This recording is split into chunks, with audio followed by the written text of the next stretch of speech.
Bonsoir à tous, j'espère que vous avez passé un très bon vendredi 19 avril 2013. Il a fait un temps magnifique ici à New York. Merci d'être avec African Time sur WP80 930 AM. Il est 21h sur la côte est des États-Unis et 2h à Dakar. Vous suivez la principale édition de l'actualité africaine en français. Aïssa Taba au micro, Dambabou à la technique.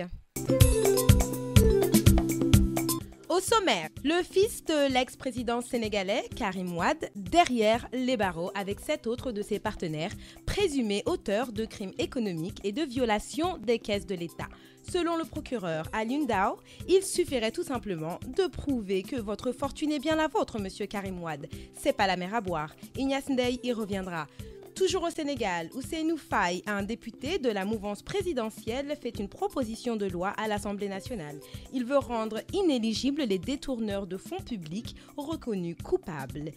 Et on parlera aussi du Conseil des ministres qui s'est réuni hier jeudi 18 avril à Kolda. En Côte d'Ivoire, Étienne Thano reviendra sur le voyage du président ivoirien Alassane Ouattara et poursuivra avec l'appel à une justice impartiale faite par les Américains. En Guinée, nous retrouverons Mamadou Baldé pour un bilan de la dernière manifestation de l'opposition guinéenne. Au Bénin, l'affaire de la tentative d'empoisonnement du président béninois revient au cœur de l'actualité. Restez avec nous pour les détails de Salomon Dessous. Au Mali, avec des élections qui se préparent, notre correspondant Isaac Maïga nous fait le point sur la situation du territoire du président intérimaire Diokounda Traoré. En Mauritanie, Camara Seydi Moussa nous rapporte que le pays participera au retour à la paix au Mali. Les soldats mauritaniens sont attendus très prochainement pour combattre auprès de la nouvelle force que va envoyer les Nations Unies. Toujours en Mauritanie, notre correspondant poursuivra avec le décès du frère du chef de l'État, rapatrié de la France et inhumé le 17 avril passé. Et bien sûr, avant la fin de ce journal, on retrouvera notre analyste maison Dambabou pour le segment sur la politique d'immigration en Amérique.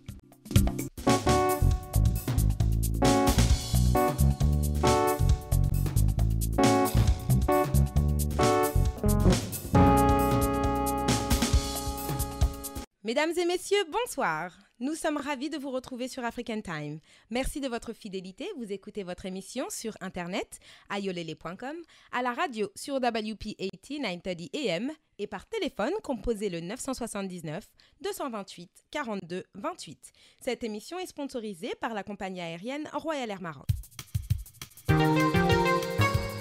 Le grand vent de changement se poursuit au Sénégal avec un gouvernement qui refuse catégoriquement l'impunité sur le sol du pays de la Teranga. Fils de président ou non, qu'à cela ne tienne, la prison est la destination sans escale des hors-la-loi reconnus coupables. À cet effet, Karim Wade est sur le point de passer sa 3e nuit en prison, à défaut d'avoir justifié de sa fortune estimée à 1 milliard d'euros. Chose qui révolte le PDS. La suite avec Ignace Ndeye. L'actualité de la semaine au Sénégal est largement dominée par l'affaire Karim Wade, du nom du fils de l'ex-chef d'État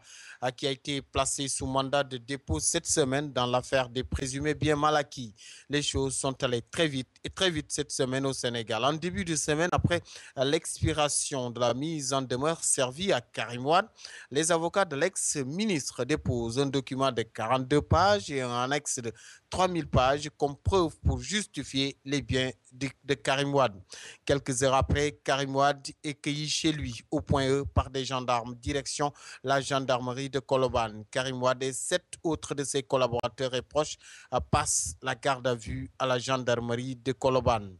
Le lendemain, le procureur spécial près de la Cour de répression et d'enrichissement illicite, Alioune Ndao, fait une sortie pour apporter des précisions sur cette affaire et sur la légalité de la procédure enclenchée. Le lendemain également, mercredi, Karim Wade et ses amis sont déférés au parquet spécial de la Cour de répression et d'enrichissement illicite. Après près de 10 heures d'audition, Karim Wade a été placé sous mandat de dépôt à la prison de Rebeuss où il séjourne depuis mercredi. Les avocats de l'ex-homme fort crient au kidnapping et à la prise d'otage. Maître Ciré Clédor Ly et le pôle d'avocats de Karim Wade se mobilisent pour apporter la riposte. Les libéraux, de leur part, sonnent également la mobilisation et envisagent de manifester très prochainement. Une marche est prévue dans les rues de Dakar par les partisans de Maître Wade. Les nerfs s'échauffent du côté des libéraux, dont certains s'en prennent vertement au chef de l'État, le président de la République Macky Sall. Parmi ceux-ci, Mamadou Lamine Mansali, le leader des jeunesses wadistes, et Baragay, le patron des jeunes libéraux, qui sont d'ailleurs convoqués par la justice pour élucider certains de leurs propos tenus. Des sorties jugées outrageantes selon certains. D'ailleurs, ces deux sont d'ailleurs depuis quelques heures en train d'être écoutés par les limiers de la division des investigations criminelles. Tout comme l'ex-ministre Thierno qui a déclaré cette semaine dans la presse la présence d'homosexuels dans le gouvernement. Lui également est face aux limiers pour essayer d'élucider ses propos. Rappelez que Karim Wade, ex-ministre des Transports, des Infrastructures, de la coopération internationale, est accusé d'enrichissement illicite avec des biens estimés à plus d'1 milliard d'euros. Depuis quelques jours, l'État veille d'ailleurs sur la sécurité du procureur spécial Alioune Ndao. Un impressionnant dispositif est mis à ses côtés. Mais la révélation dans cette affaire de présumé bien mal acquis est venue de Maître El Hadji Diouf, qui a déclaré que des pontes de l'État sont venus le voir pour une médiation afin d'éviter les rigueurs carcérales. Que tous ceux qui y ont détourné de l'argent public ne soient plus éligibles et soient écartés de la gestion étatique. Tel est le vœu émis par Ousseynou Faye, auteur de la proposition de loi à l'Assemblée nationale. Autre facette de l'actualité cette semaine, c'est la tenue du Conseil des ministres délocalisé. C'est Kolda dans le nord, dans le sud du pays qui a accueilli le gouvernement, qui a diagnostiqué cette région l'une des plus pauvres du Sénégal. Plus de 200 milliards de francs CFA seront injectés dans cette région pour relancer les activités socio-économiques de la région, en plus de la construction de la route Ziguinchor-Kolda-Vélingara, fruit d'un financement du Millennium Account Corporation. Et revoilà les coupures au Sénégal. Certaines localités du pays renouent avec les délestages et autres coupures d'électricité. C'est le cas cette semaine de la banlieue dakaroise, Guédiawaye, mais également d'autres localités. Mais comme si cela ne suffisait pas, les agents de la Sénélec sont montés au créneau pour décrier la gestion du directeur général de la boîte, Pape Dieng, qui bat en brèche également toutes ces accusations portées contre lui. Entre les autorités municipales de la ville de Dakar et les marchands ambulants, le torchon brûle. Le maire Khalifa Sall fixe un délai à ces marchands ambulants pour quitter la voie publique. Ce que n'entendent pas faire certains ambulants qui crient à l'injustice. Polémique autour du fauteuil du grand Serigne de Dakar. Si le camp de Massamba Diop Koki a choisi Abdoulaye Matar Diop comme grand Serigne de Dakar, le camp de Bassirou Diagne, Marème Diop a opté pour Pape Ibrahima Diagne, fils aîné de ce dernier, comme successeur au trône de son père. Chacun clame de son côté sa légitimité.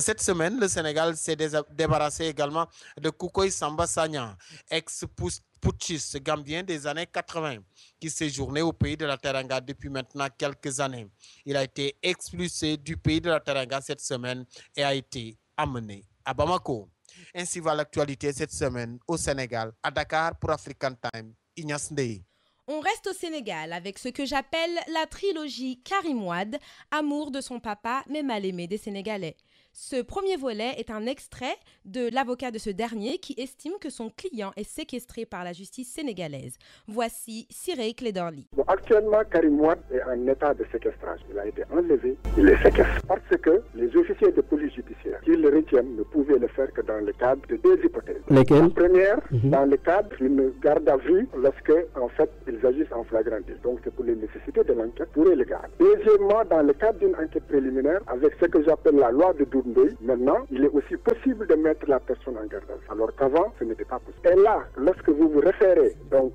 dans le cas d'hypothèse, ils étaient en enquête préliminaire, pas en flagrant délit, les textes disent si pour les nécessités de l'enquête, l'officier de police judiciaire est amené à retenir une ou plusieurs personnes contre lesquelles il existerait des indices de culpabilité. Nous ne sommes plus dans une enquête. Le procureur en a fini. Dès l'instant qu'il a donné la mise en demeure, cela veut dire que les officiers de police judiciaire avaient clôturé leur enquête préliminaire et avaient transféré les dossiers. Donc ils ne pouvaient plus avoir, rien en droit ne les autorise à aller dans le domicile de Karim Wade, à fortiori de le saisir. Donc en fait c'est un kidnapping. Et actuellement son arrestation aussi, c'est une séquestration du point de vue du droit. Deuxièmement, par rapport maintenant à la suite après les informations qu'on m'a données, on aurait dit que la commission d'instruction est parfaitement compétente parce que Karim Wade n'est plus ministre. Il y a une chose, c'est que c'est la loi elle-même. C'est qu'ils ne sont pas dans la logique de respecter même cette loi qu'ils convoquent. C'est l'article 101 qui dit que le Premier ministre et les autres membres du gouvernement sont pénalement responsables des actes accomplis dans l'exercice de leurs fonctions et qualifiés crime ou délit au moment où ils ont été commis. Au moment où ils ont été commis. Ils sont jugés par la Haute Cour de justice. Mais on dit que Karim s'est enrichi illicitement alors qu'il était ministre. Donc c'est au moment où il exerçait ses qualités qu'il se serait enrichi. Ils sont jugés par la Haute Cour de justice. Mais dans quel pays sommes-nous? Dans le deuxième volet de cette trilogie, on retrouve le procureur Alioune Ndao qui dément l'accusation et nous explique n'avoir reçu que 42 pages sur le dossier de justification du patrimoine de M. Wade et non 3000 pages, comme le disent les avocats de l'accusé. En fait, de documents de 3000 pages, nous avons reçu plusieurs brochures. Et la première est intitulée « Mémoire de réponse du ministre d'État Karim Wade suite à la mise en demeure effectuée par le procureur spécial ». Et c'est dans ce document que toutes les réponses, aussi bien sur la forme que sur le fond, donc toutes ces réponses sont consignées dans ce document de 42 pages. Et tout le reste est constitué de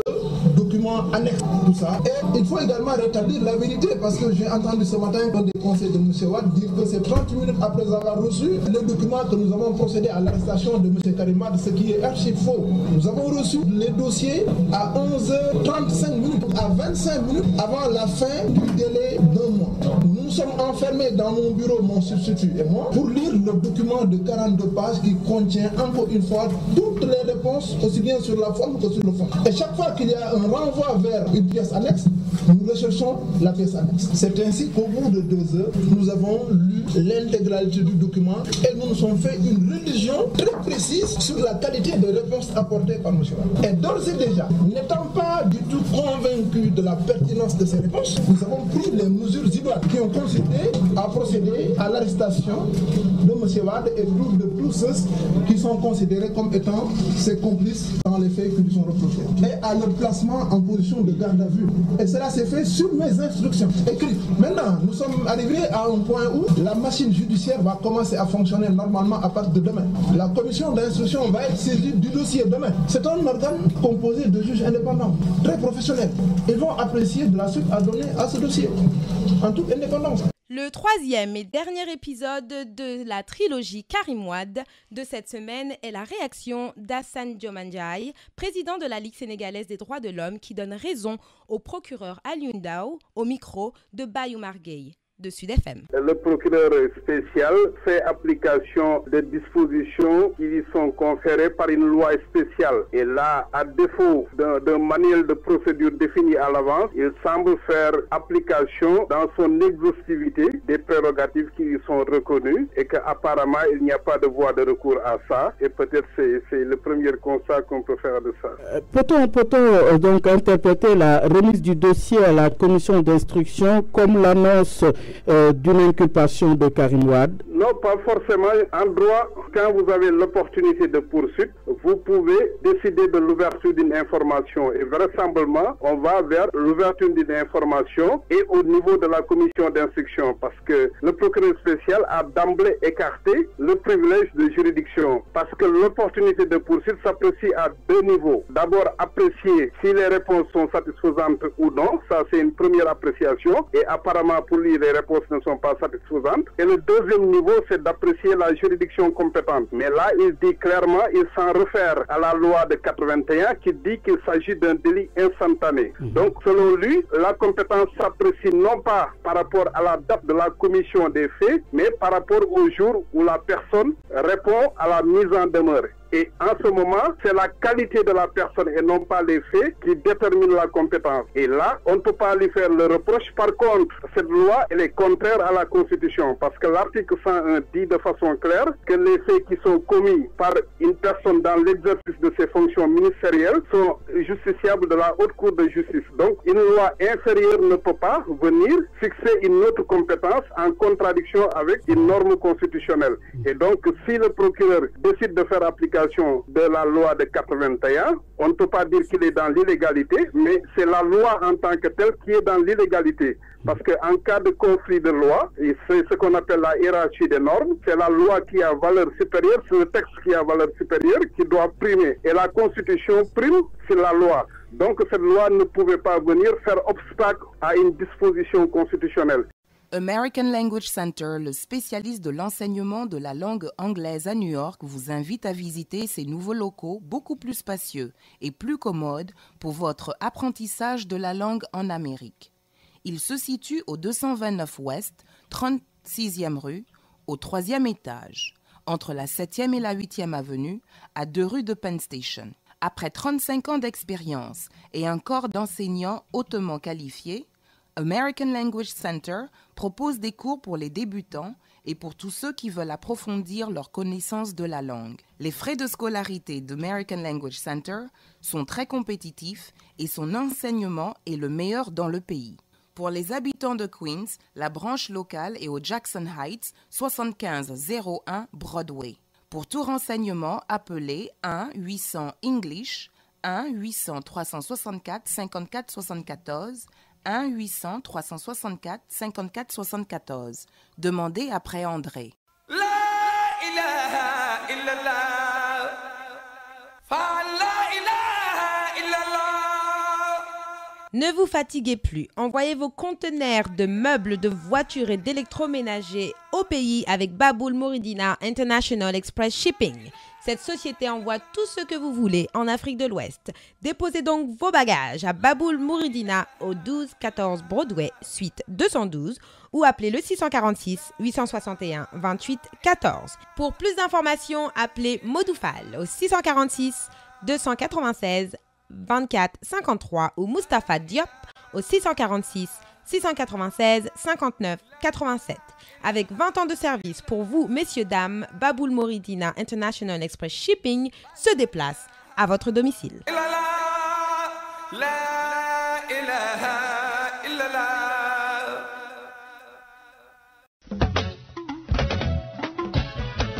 Vous aimez les belles chaussures? Alors écoutez bien. Gora Sneakers au 40 Ouest, 31e rue, entre la 5e et Broadway est l'endroit idéal. Chez Gora Sneakers, il n'y a pas de contrefaçon, tout est original. Vous y trouverez Timberland, Nike, Reebok, Sebago, Adidas et j'en passe les meilleurs. Désormais, vous trouverez chez Gora Sneakers des casquettes et des jeans des plus grandes marques. Alors, ne faites plus attendre vos pieds, offrez-leur des chaussures de qualité. Gora Sneakers, c'est au 40 Ouest, 31e rue, entre la 5e et Broadway, en face du poste office. Téléphone 212 695 64 92. 212 695 64 92. L'ambassadeur des États-Unis d'Amérique en Côte d'Ivoire, Philippe Carter, 3e du nom, a pris la parole ce mercredi et a appelé à la promesse du chef d'État ivoirien concernant les responsables des crimes commis durant la crise post-électorale 2010-2011. Étienne Tano. Après un séjour prisé en France, Alassane Dramane Ouattara a regagné Abidjan. Le chef de l'État ivoirien a regagné la capitale politique du pays le samedi 13 avril dernier. Pour le président ivoirien, ce voyage a été marqué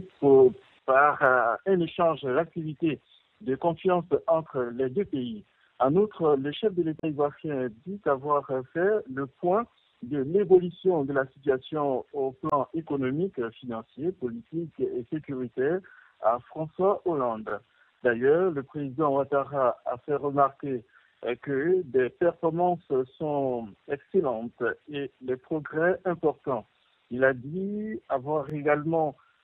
sollicité le soutien de la France et des Nations Unies pour accompagner la Côte d'Ivoire dans la restructuration du secteur de la sécurité. Les États-Unis réclament une justice impartiale en Côte d'Ivoire. Dans un discours prononcé dans la capitale économique du pays, l'ambassadeur américain en Côte d'Ivoire, Philippe Carter III, a appelé le mercredi 17 avril dernier le gouvernement ivoirien à tenir sa promesse de lutter contre l'impunité et assurer une justice impartiale concernant les crimes commis durant la crise post-électorale de 2010 à 2011,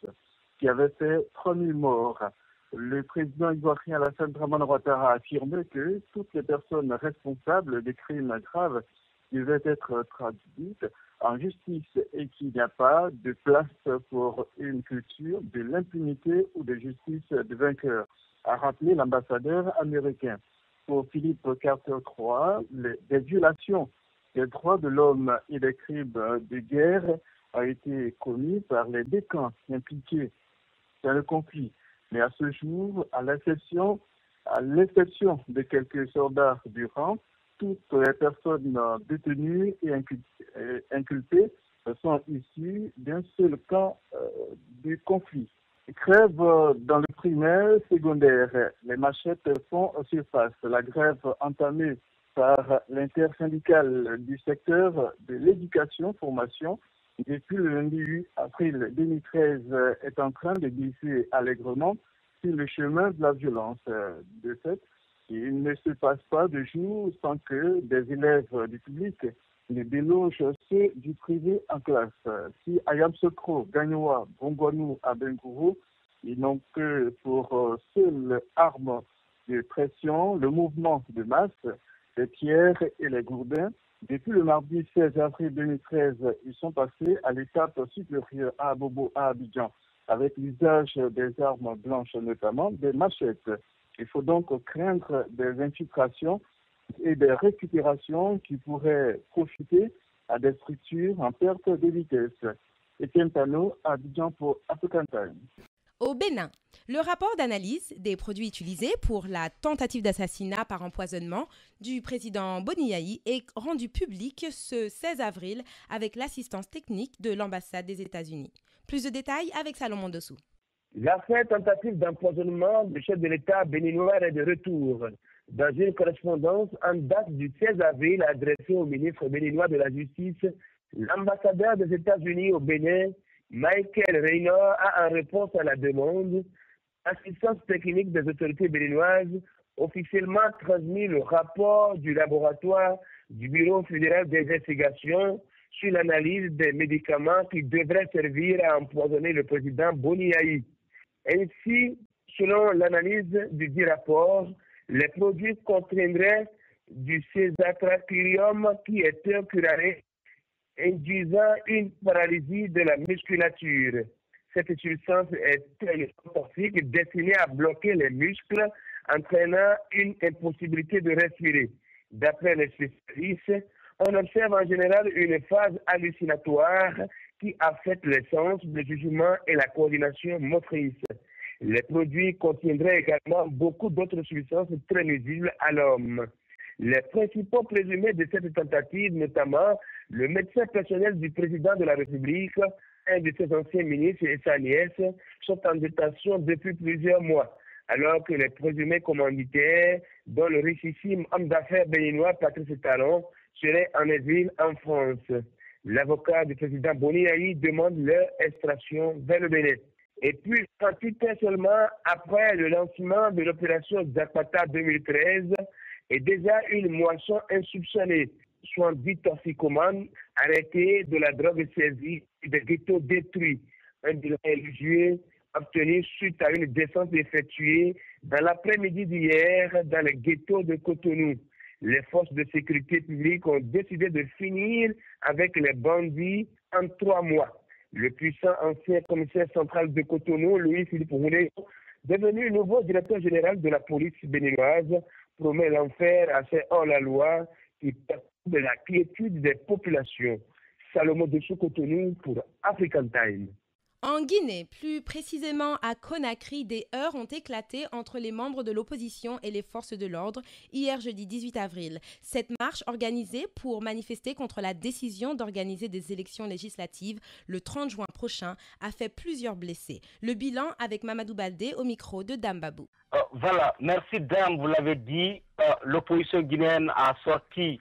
ses cartouches hier encore, c'était dans la capitale Conakry. Mais malheureusement, il y a eu quelques dérapages aussi. Vous savez, entre le pouvoir et l'opposition à Conakry, il y a une crise de confiance. Ça, il faut le dire.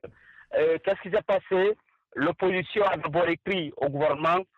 selon les règles de la Constitution, qu'elle veut marcher. Alors, l'itinéraire était tracé. Le gouverneur de la ville de Conakry a voulu changer l'itinéraire. Et l'opposition n'a pas accepté. Et c'est ce qui a donc permis au pouvoir en place de sortir des camions, des milliers de policiers et de gendarmes dans les rues, justement pour bloquer l'opposition et éviter que l'opposition ne passe par l'itinéraire tracé par elle-même. Alors c'est ce qui a créé des échauffourées et on parle de 15 blessés officiellement et il y a eu des arrestations. 2 opposants, certainement le doyen de l'opposition, Charles Pascal Tolno du PPG, du Parti pour la Guinée, voilà. Et le porte-parole même de l'opposition, Aboubakar Silla, avait été arrêté. Mais finalement, ils ont été relaxés. Et grâce d'abord à la détermination des opposants, surtout des anciens premiers ministres, Cellou Dalein Diallo, Sidya Touré, Lansana Kouyaté et les autres. Et ensuite, grâce aux efforts du ministre, il faut le dire, du ministre chargé des droits de l'homme, Gassama Diaby, qui s'est investi réellement, qui est en train de se battre à Conakry pour que les droits de l'homme, les droits humains soient respectés. Pour revenir à la marche d'âme, il faut le dire, c'était très dur. Sidya Touré, l'ancien premier ministre guinéen, l'a dit, que jamais de sa mémoire de ministre de Guinée, il n'a vu des forces de sécurité déployées à Conakry au cours d'une marche. Et finalement, selon les opposants, la marche a réussi parce que l'objectif était de montrer à la communauté internationale qu'en Guinée, il y a problème. Voilà ce qui s'est passé. Et ensuite, peut-être pour terminer, l'opposition projette encore d'autres marches. C'est-à-dire que mercredi, jeudi prochain, il y aura une grande marche à Conakry. L'opposition a décidé d'en découdre avec le pouvoir jusqu'à ce que Remarque, l'opérateur de saisie, parte, jusqu'à ce que les Guinéens de l'étranger soient inscrits pour le vote des élections législatives et que le gouvernement puisse prendre ses responsabilités pour un scrutin libre et transparent, Dame. Merci Mamadou Baldé. Merci, Dame. Au Mali, l'exécution de la feuille de route du gouvernement de transition avec en toile de fond la tenue des élections en juillet ainsi que la libération de Kidal fixée à la mi-mai domine l'actualité de la semaine qui s'achève au Mali. La communauté internationale salue les avancées du gouvernement de transition. Une correspondance d'Isaac Maïga à partir de Bamako. La communauté internationale, toujours au chevet du Mali. Le groupe de contact fait le point au Mali et soutient le rétablissement de l'intégrité du Mali. Autre nouvelle que le commun des Maliens attend depuis un an, c'est sans conteste la libération de Kidal fixée à la mi-mai. C'est le directeur de cabinet du Premier ministre malien, le ministre Boubacar Sow, qui en a fait la révélation ce jeudi. Toutes les actions, a-t-il dit, sont en train d'être menées pour que la libération des zones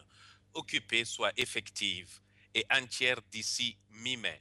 Évoquant le suivi du processus électoral, Boubacar Sow indiquera que le ministère de l'administration territoriale a mené moult actions pour respecter à tout prix le calendrier électoral fixé par les autorités pour le mois de juillet. Pendant ce temps, les chefs de services de sécurité et de renseignement de la région sahélo-saharienne sont en conclave à Bamako pour échanger des informations pour l'éradication du terrorisme et du narcotrafic au Sahel. Cette réunion, qui intervient quelques jours après celle de Nouakchott, revêt un cachet particulier pour le Mali. À propos justement des élections 2013, le cap est maintenu. Les concertations se poursuivent entre les différents acteurs du processus électoral et le ministre de l'administration territoriale, de la décentralisation et de l'aménagement du territoire. Le fichier issu du RAVEC, entendez le recensement administratif à vocation d'état civil, a été maintenu. Quant aux conditions d'éligibilité, elles ne changent pas car les acteurs de la transition ne seront pas candidats.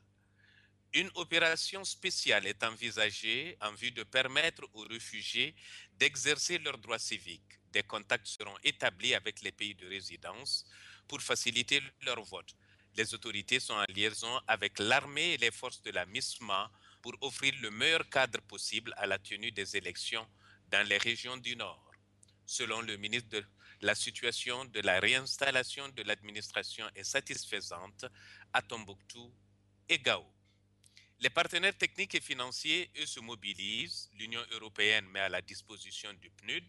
un montant de 2 millions d'euros, soit environ 1,3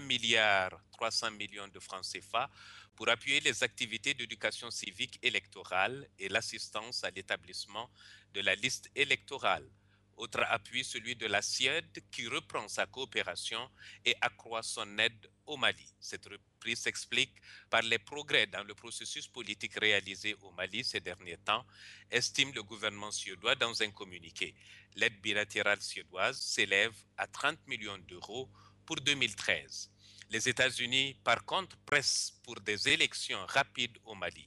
De l'avis du sous-secrétaire américain Michel Pelletier en visite au Mali, le plus important à leurs yeux, c'est le rétablissement de la démocratie et la stabilité politique sur le territoire malien. Sur le front militaire et diplomatique, le président malien a rendu une visite aux forces maliennes et nigérianes qui sécurisent cette zone de Nara face aux attaques des bandits armés. S'adressant aux troupes nigérianes, le président Dionkunda Traoré a indiqué qu'il n'y a pas de mots assez forts pour remercier des gens qui sont venus se battre pour le Mali et qui sont prêts à mourir pour nous.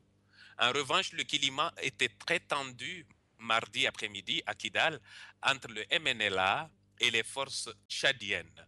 Le MNLA reproche au Tchad sa volonté de favoriser l'arrivée de l'armée malienne. À propos justement de la force tchadienne, après avoir contribué à chasser les islamistes du nord du pays, les troupes vont se retirer du Mali où elles risquent d'être prises dans un conflit de type guérilla, a déclaré le président Idriss Déby.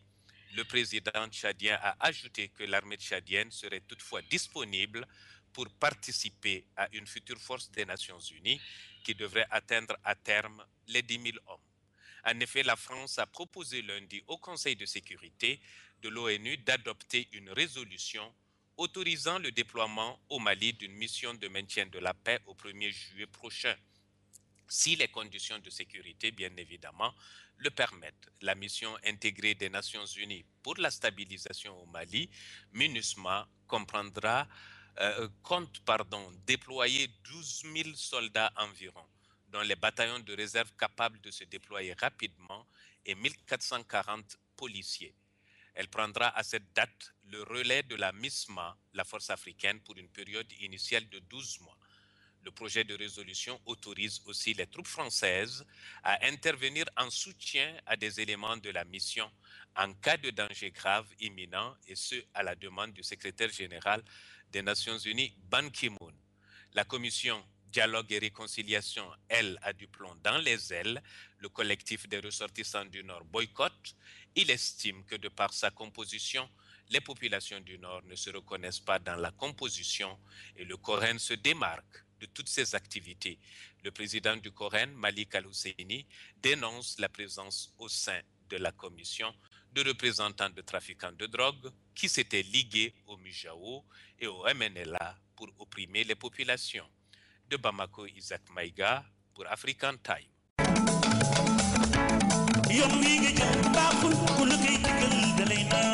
Votre compagnie aérienne préférée, Royal Air Maroc, est toujours à l'écoute de vos désirs et demandes. Vous avez réclamé plus de vols par jour en direction de l'Afrique. Royal Air Maroc répond positivement à cette demande. Royal Air Maroc vous offre le plus grand nombre de départs à destination des capitales africaines. Avec autant de vols partant de l'Amérique du Nord, votre temps de transit à Casablanca est réduit au minimum. Avec Royal Air Maroc, ce sont des tarifs imbattables et le plus grand nombre de destinations vers l'Afrique à partir de New York. Royal Air Maroc, c'est surtout un personnel accueillant qui partage vos valeurs et votre culture, qui connaît vos goûts et désirs. Profitez de votre transit à Casablanca pour goûter aux saveurs du Maroc. Pour plus d'informations et réservations, appelez Royal Air Maroc au 1 800 344 67 26 ou visitez www.royalairmaroc.com. Un restaurant africain contemporain, attention, c'est J Restaurant chez Astamaram au 2479 de la 8e avenue entre 132 et la 133e rue. Le numéro 212 861 36 63. Je répète, 212 861 36 63. Tu veux devenir chauffeur de limo ou changer ton véhicule pour un meilleur modèle? Pense Luxor. Appelle Luxor et conduis Luxor. À Luxor, on ne regarde pas ton crédit. Alors viens chez Luxor avec ton permis de conduire, un stylo pour la signature et repars avec ta voiture. Il n'y a rien à payer jusqu'à l'obtention de la licence de travail. C'est facile. Luxor fait même le premier paiement de l'assurance pour ta livery et offre un minimum de 6 mois de garantie. Alors, qu'est-ce que tu attends? Appelle Luxor et va chercher ta limo en Special Livery Super Sale. Pour plus d'informations, appelez Baila Keneme au 888 717 81 81. Baila Keneme 888 717 81 81. Ou alors va sur liverytrader.com. La Mauritanie s'apprête à rejoindre le Mali. Laurent Fabius, ministre des Affaires étrangères de la France, le confirme. Le nord du Mali doit retrouver la paix. Les explications de Kamara Seydi Moussa. L'actualité en Mauritanie cette semaine est dominée par le conflit au nord du Mali. La Mauritanie pourrait participer au maintien de la paix du nord du Mali. L'information est du ministre des Affaires étrangères français. Laurent Fabius a confirmé lundi à Nouakchott la participation prochaine de la Mauritanie aux forces des Nations Unies pour le maintien de la paix au Mali. Laurent Fabius a dans le même contexte annoncé que les Nations Unies vont déployer dans les prochains jours les dites forces. Et pour le ministre français, la Mauritanie suit avec attention la situation au Mali et elle a la même analyse de la situation que Paris. C'est-à-dire que les deux comprennent, c'est-à-dire les deux pays, que les besoins de sécurité concernent autant le Mali que les autres pays de la sous-région. Laurent Fabius a pour l'occasion aussi appelé le président mauritanien Mohamed Abdelaziz à s'impliquer pour faciliter le dialogue entre le sud et le nord malien pour rétablir la confiance entre les deux parties. En Nouakchott, le dernier chef d'état-major de l'époque du président Sidi Ould Cheikh Abdallah, renversé par Mohamed Abdelaziz, le colonel Ould Boubacar est sorti de sa réserve. Selon cet officier supérieur, les dernières promotions d'officiers supérieurs de l'armée mauritanienne au grade de général ont été entachées de plusieurs irrégularités et n'ont pas répondu aux critères d'objectivité, a considéré l'ancien chef d'état-major de l'armée mauritanienne. Le colonel Abdrahman Ould Boubacar, interviewé mercredi par l'hebdomadaire Akhbar Info, selon Ould Boubacar, ex-chef d'état-major de l'armée, ces promotions qui coûtent cher au budget de l'État auraient dû être minutieusement étudiées suivant des critères de responsabilité et de compétences. On devait exiger aux bénéficiaires la présentation d'une thèse, d'un travail scientifique ou un rapport avec un travail de terrain, a-t-il ajouté dans un journal de la place. Les dernières promotions poursuivies Ould Boubacar ont été entachées de plusieurs irrégularités. Il y a le non-respect des critères subventionnés et l'un des colonels promis a été déjà admis à la retraite pendant que d'autres ont été ajoutés à la liste après leur contestation, a déploré l'officier supérieur mauritanien. On est en Mauritanie, on y reste pour quelques minutes. Le président mauritanien est en deuil. Le corps d'Ahmed Ould Abdelaziz, frère de l'actuel président mauritanien, a été rapatrié le mercredi 17 avril à Nouakchott et inhumé le même jour. La prière mortuaire s'est tenue à 9h à la mosquée Ibn Abbas à Nouakchott. Ahmed Ould Abdelaziz est décédé le lundi dernier en France où il était hospitalisé pour une maladie. Des équipes de télévision privées présentes à l'arrivée du corps à l'aéroport de Nouakchott ont été sommées par le président Mohamed Abdelaziz de ranger leur matériel et que la diffusion d'une seule image ne sera pas tolérée. À Nouakchott, le mouvement de libération et d'émancipation des Haratines, descendants des esclaves, El Hor, a manifesté ce mercredi devant la représentation des Nations Unies à Nouakchott pour mettre fin à la souffrance des Haratines. Nous demandons à tous les Haratines de resserrer les rangs, de se lever comme un seul homme en vue de recouvrement de leurs droits légitimes usurpés pour réclamer les manifestants. Ils ont estimé que la composante haratine, qui constitue plus de 50% de la population totale, se distingue par des caractéristiques sociologiques, culturelles et historiques évidentes. Malgré toutes ces particularités, les haratines sont restés soumis à toutes les formes d'injustice, d'esclavage, privation des droits fondamentaux, l'exclusion et la discrimination. On finit avec l'actualité mauritanienne cette semaine par un fait divers. Le mardi 16 avril 2013, une agression incroyable a eu lieu à côté des jardins maraîchers de Sabha, à un jet de pierre du martyr dénommé Euf à cause de sa saleté. Un groupe de jeunes hommes constitué de talibés a agressé une vieille dame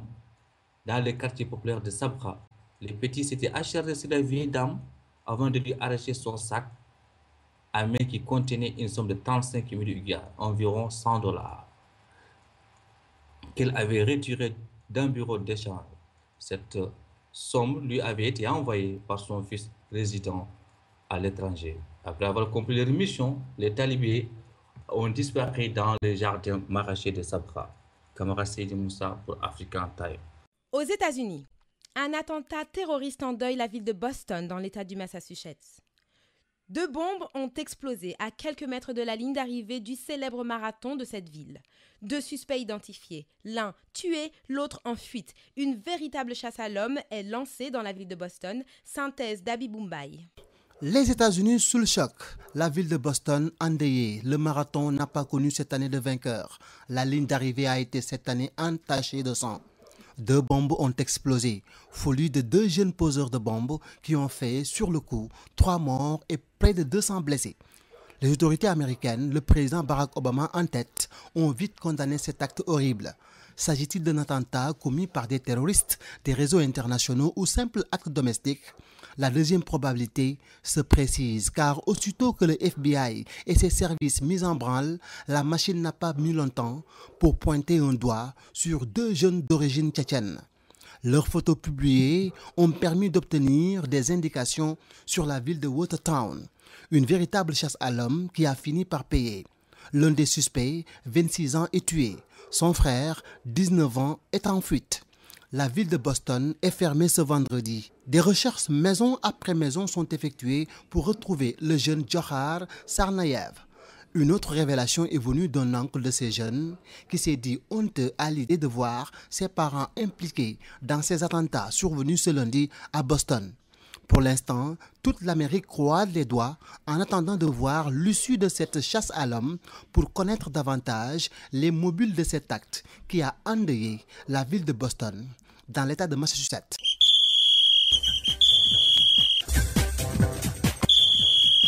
Nous ouvrons à présent la page de l'actualité sportive. Voici tout d'abord Eladj Malingdiaye depuis Dakar. L'actualité sportive est dominée par les éliminatoires du Mondial 2014 avec ce match Angola-Sénégal du 8 juin prochain à Luanda. La tutelle et la Fédération sénégalaise de football poursuivent les discussions. L'avion présidentiel qui a été agité pour transporter les Lions est incertain car le calendrier du chef de l'État n'est pas maîtrisé selon le conseil sportif du chef de l'État, Ndongo Ndiaye joint au téléphone.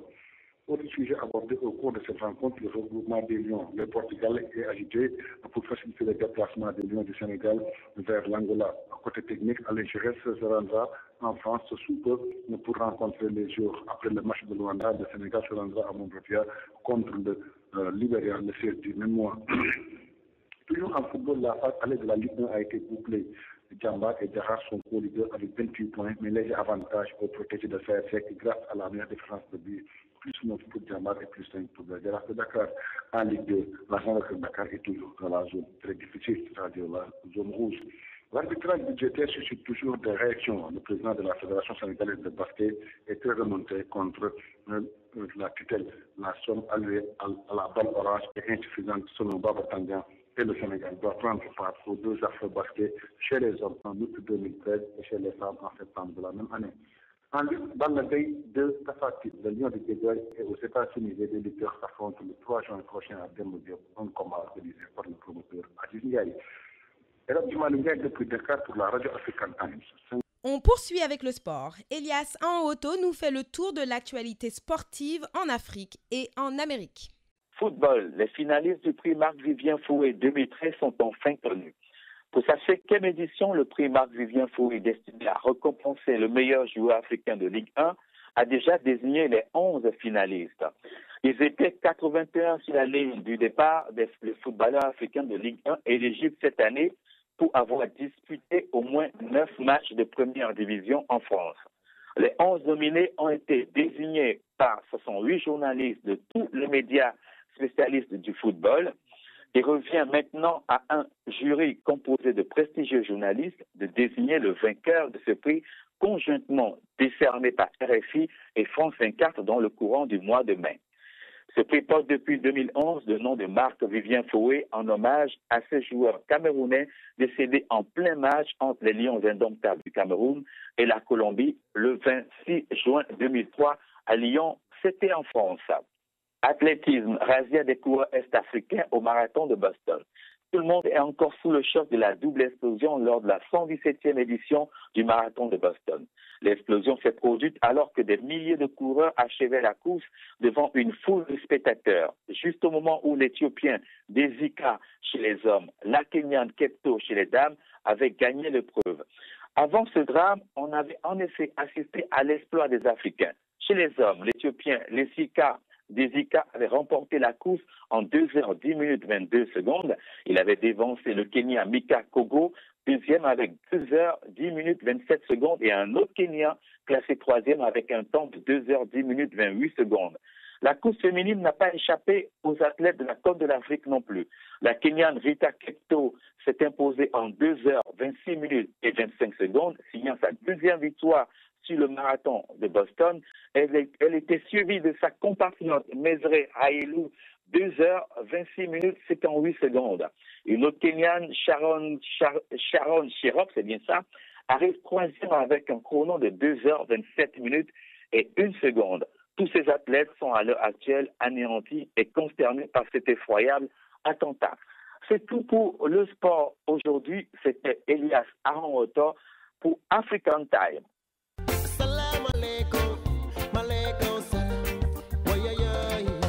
Grande promotion à Citywide Car Repair. Venez changer l'huile de votre voiture 6 fois et la 7e est offerte gratuite. Cadeau. Et oui, le 7e changement d'huile est aux frais de Citywide Car Repair. Promotion sur les pneus aussi des Lincoln Town Cars. À $300 les 4 pneus. Oui, vous avez bien entendu. $300 pour 4 pneus. C'est loin d'être fini. En bouteille, Castrol Oil, $26. Motocraft Oil, $26. Mobile & Shell, $23. Qui dit mieux?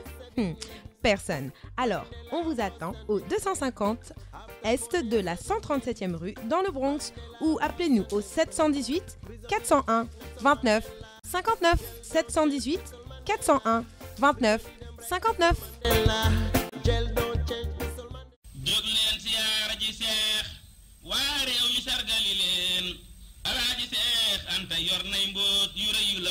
nit ku baax fu mu tuxoo ay bokkam danañu ko wër moo tax bokki Serigne Xaas Mbàkke ak soxna Astu Mbàkke bu Daaru Salaam Market bu leen ci sonn déglu leen ma wax leen fa ñu tuxu balaa may yegg ci fa ñu tuxu dama leen di wax bu ngeen fa demee lan ngeen fay fekk rawatina lu bees dafa nekk Meat Market boo xam ne bu ngeen demee jën ya ganaar ya yàpp nag yàppu xar yeeli nag ak yeneen yi ngeen soxla yépp bu ngeen demee da ngeen ko fa fekk muy lu bees tàq ca Daaru Salaam Market cere ya caakri moutarde araw sànqal meew muy lido bi ak pic bi soow mi nga xam ne mooy saawa crème yi ak madd yu mag yi ngeen doon jënd bu ngeen demee da ngeen ko fa fekk jumbo ya aja mami jonge ña nga fa gejji yéet kong fumé gejji yas keccax ak tambajang andu cuuraay grand modèle cuuraay geewe saaf ak yeneen yu bare bari déodorant yu français ak yu espagnol ak cosmétique yi duñu fa jeex Daaru Salaam Market bu Sëñ Xaas ak soxna Astu Mbàkke mi ngi tuxu léegi ci 2890 8th Avenue ci diggante 153rd ak 154 boo jëlee bus M10 bi ca buntu ba la lay wàcce boo jëlee bii wala D-Train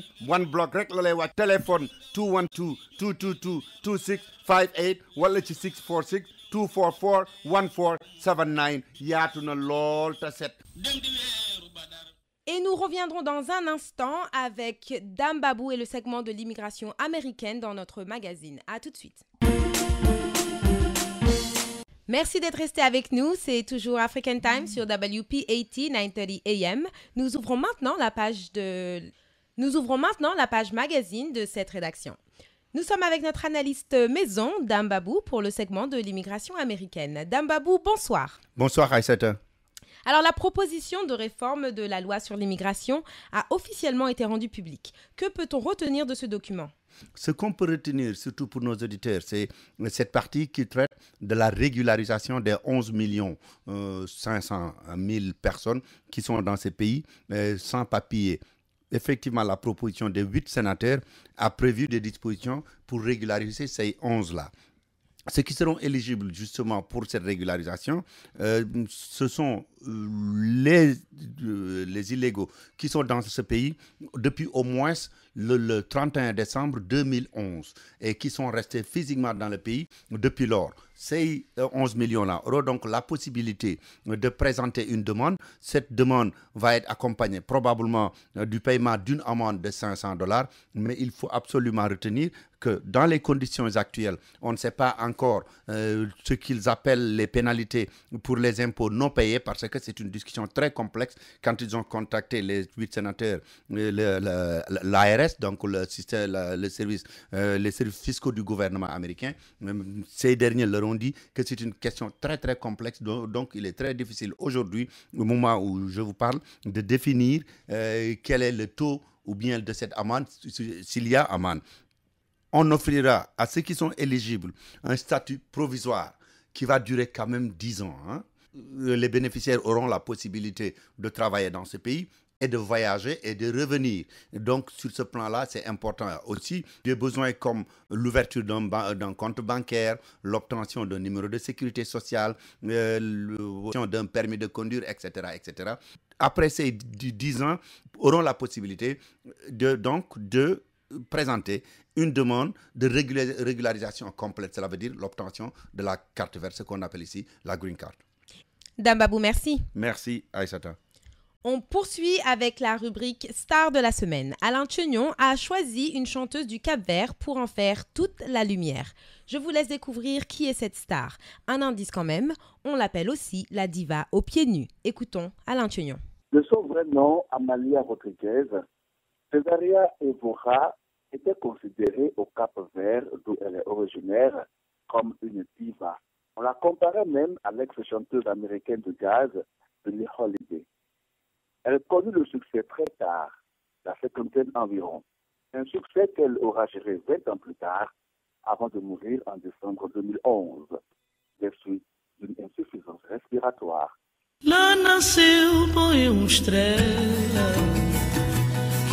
Cesaria Evora est née le 27 août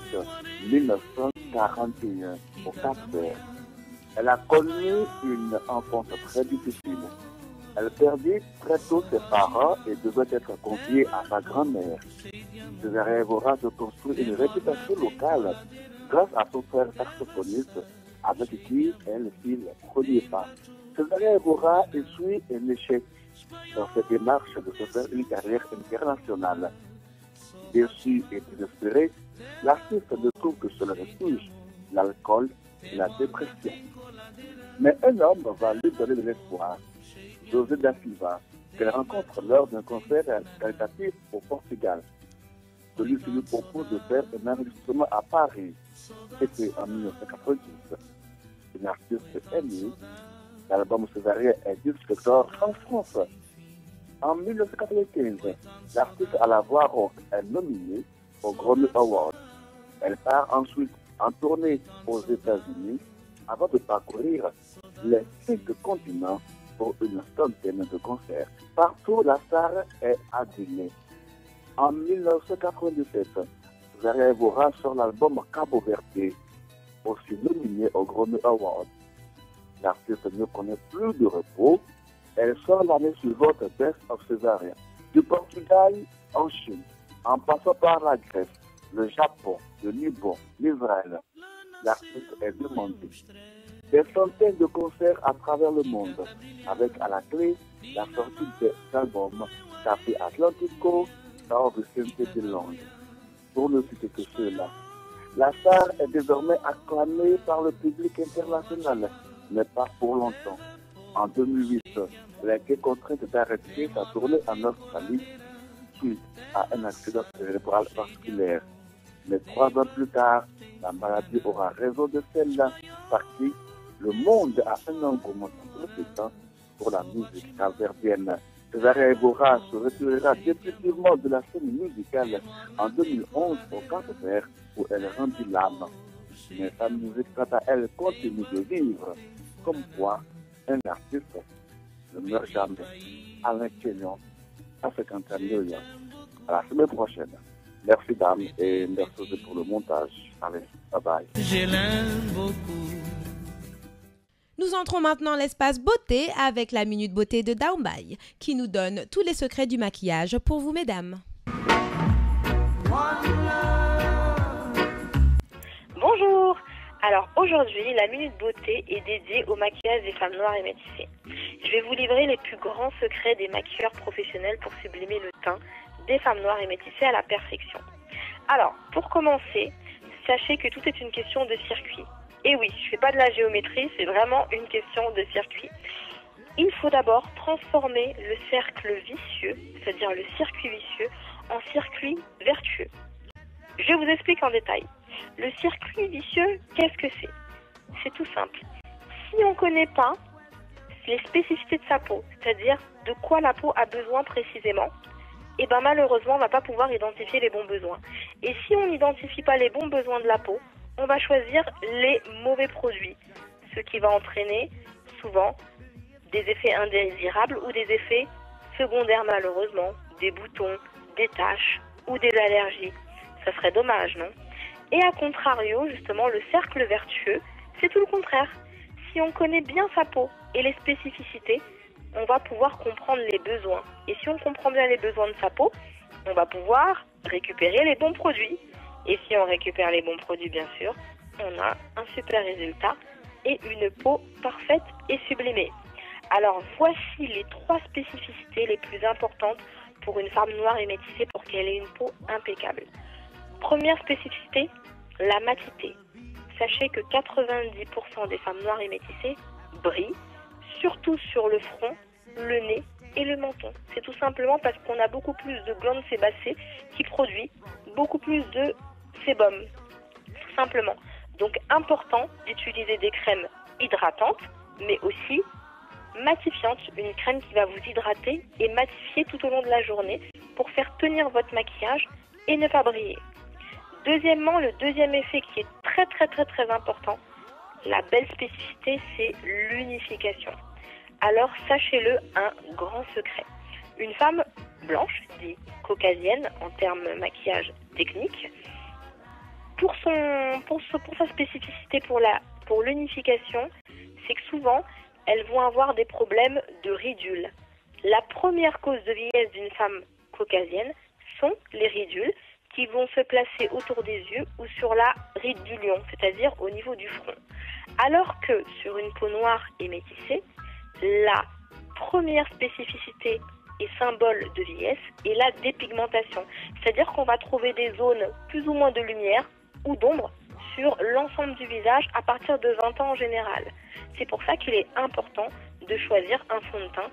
unifiant qui va correspondre à son type de peau. Voilà. Et pour finir, la dernière spécificité qui est très importante, c'est l'éclat. On peut avoir une peau tout à fait matifiée,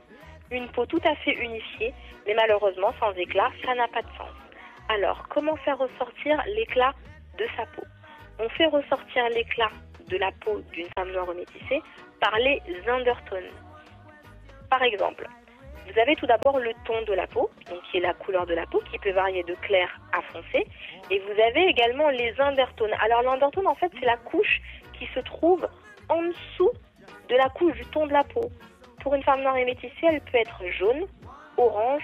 ou rouge. Et c'est ce qui va déterminer le bon choix de la bonne teinte de fond de teint. Par exemple, pour une peau caucasienne, on va retrouver des undertones roses, beige ou dorés, qui vont leur permettre effectivement de déterminer la bonne couleur de fond de teint. Voilà, je pense que maintenant, avec ces 3 spécificités, un teint sublimé n'a plus de secret pour vous. Quand vous vous rendrez en parfumerie, mesdames, ou dans un institut de beauté, vous leur direz haut et fort, je veux de la matité, de l'éclat et de l'unification. Vous sortirez belle avec un teint sublimé. Merci à vous et à bientôt. Darren Bay pour la Minute Beauté.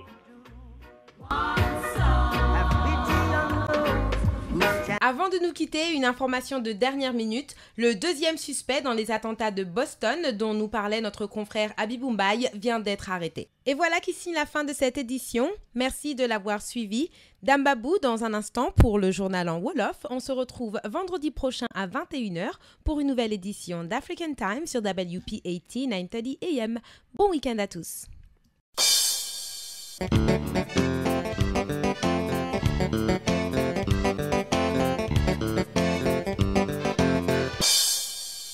mbokk yi ñu ngi leen di nuyu te di leen gërëm ci déglu bi ngeen def seen émission fii ci African Time ci WP80 930 AM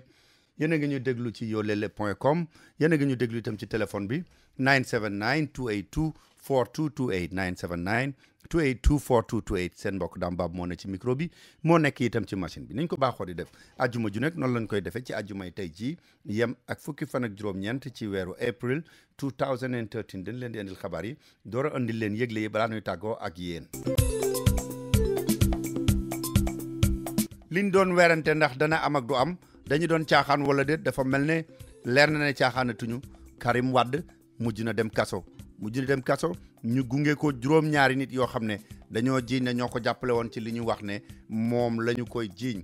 loolu Pape Ndaw danañu wax ñan lañu ak nu ñu fa demee danañu delloo seeg Pape Ndaw itam ngir mu wax ñu ne ba muñ ko jàppee am na ñu doon wax ne xalif généralu Mouride dafa yónnee doomam waaye ndekete yoo sëñ ba moo amoon wala réew boppam ak Karim Wade dem seeti ko journal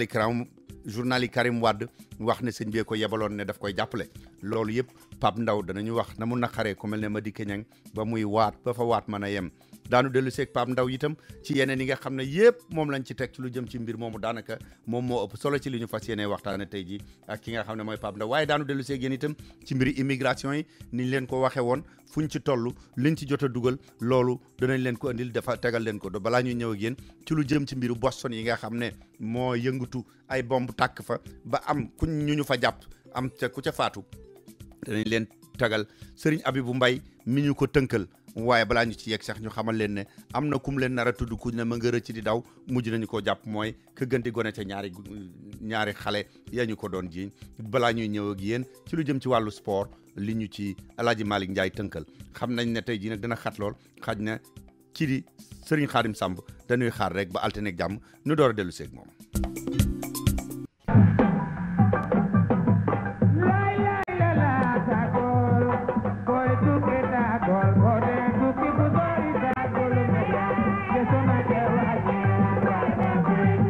waaw kon mbokk yi ni leen ko waxee rek dañu daal di tàmbali ak ki nga xam ne mooy Pape Ndaw defe naa ne tey ji wenn waxtaan moo am Sénégal ay bis gi yëpp sax laay wax mooy li ñu jàpp kii di Karim Wade ba dugal ko ca kaso ba moom ak lu mat juróom-ñaar yu mu àndal Pape Ndaw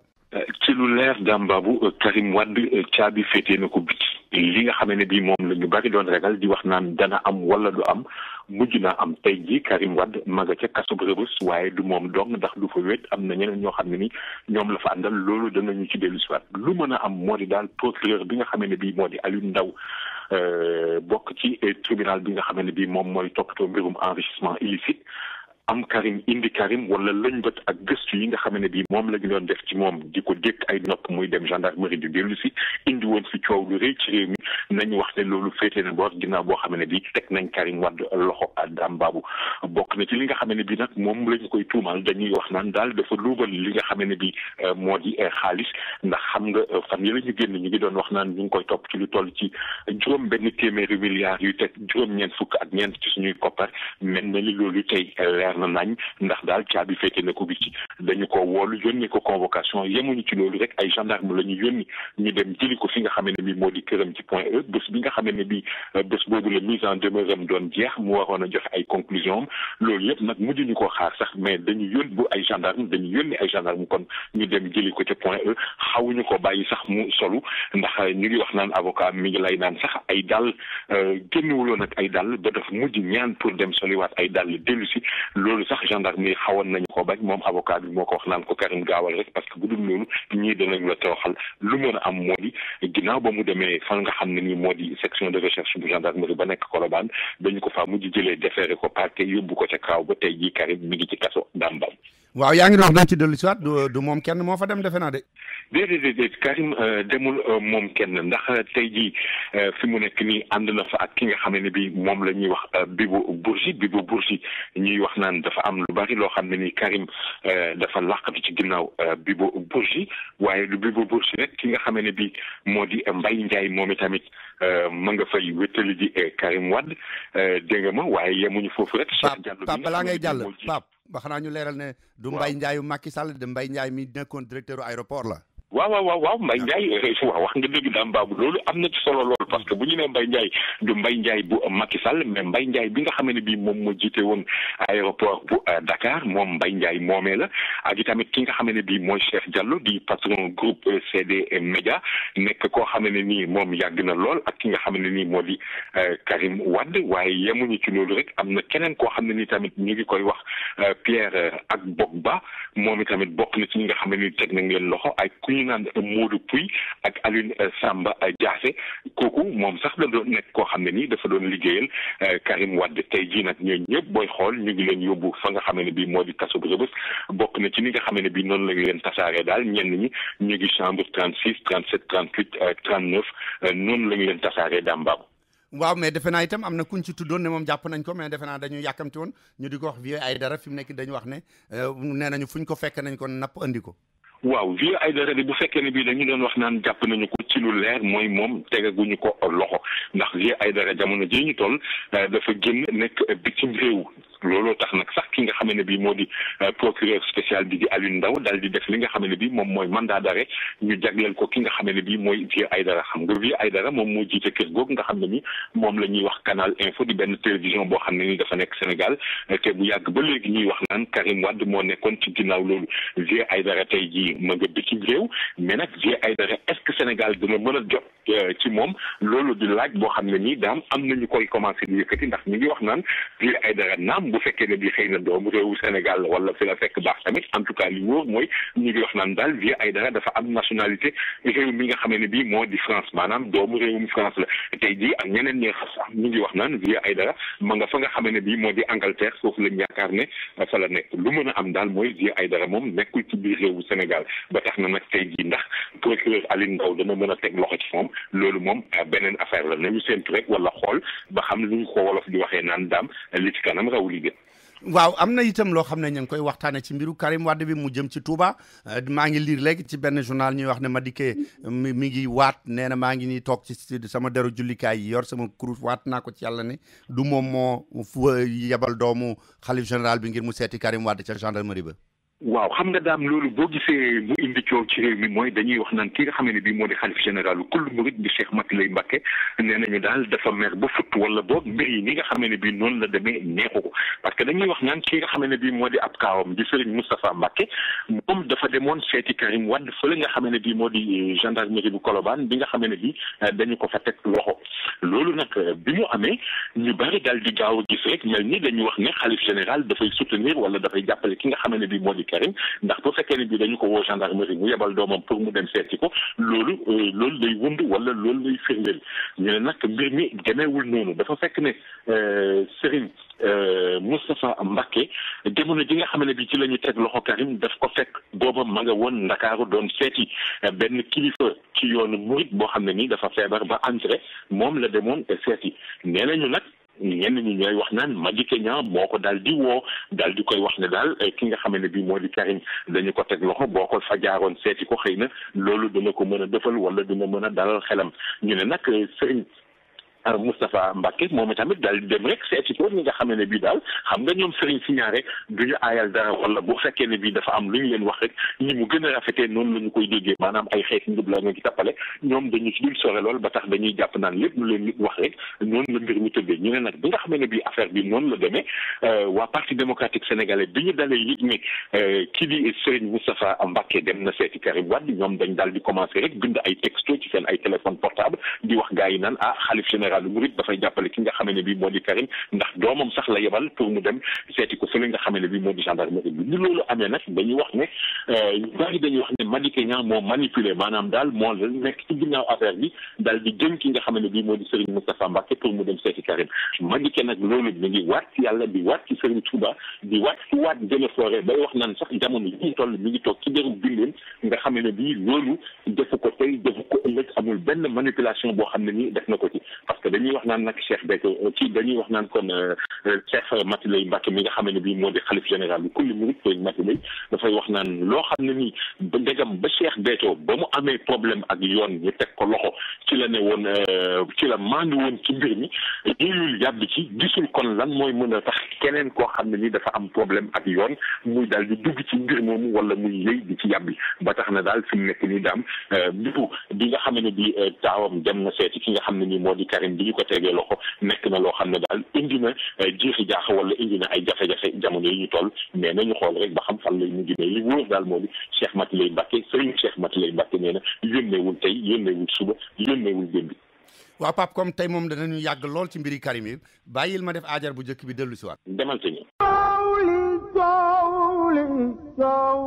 fépp fu nu mën a tukki moo xam ci biir réew mi la moo xam bitim réew rawatina nag bu dee Afrique suñu gos la kon war a dem mooy Kara Tour and Travel billet bu ñuy jaay ak avion boo bëgg a demee demal Kara Tour and Travel mu jox la ko ci njëg yoo xam ne mënuloo ko amee fenn xew wu nu am wu nu ñor dëgg fa nu war a dem mooy Kara Tour and Travel bu nuy yegg si mu ñu jox suñu billet ci njëg yéenu gënal daal di nuy wax avion ba nuy dugg ak kañ lay dem nu daal di dem ci lu gaaw a gaaw. Kara Tour and Travel mi ngi nekk ci 38 West 32nd Street room 1501. téléphone 212 683 2223.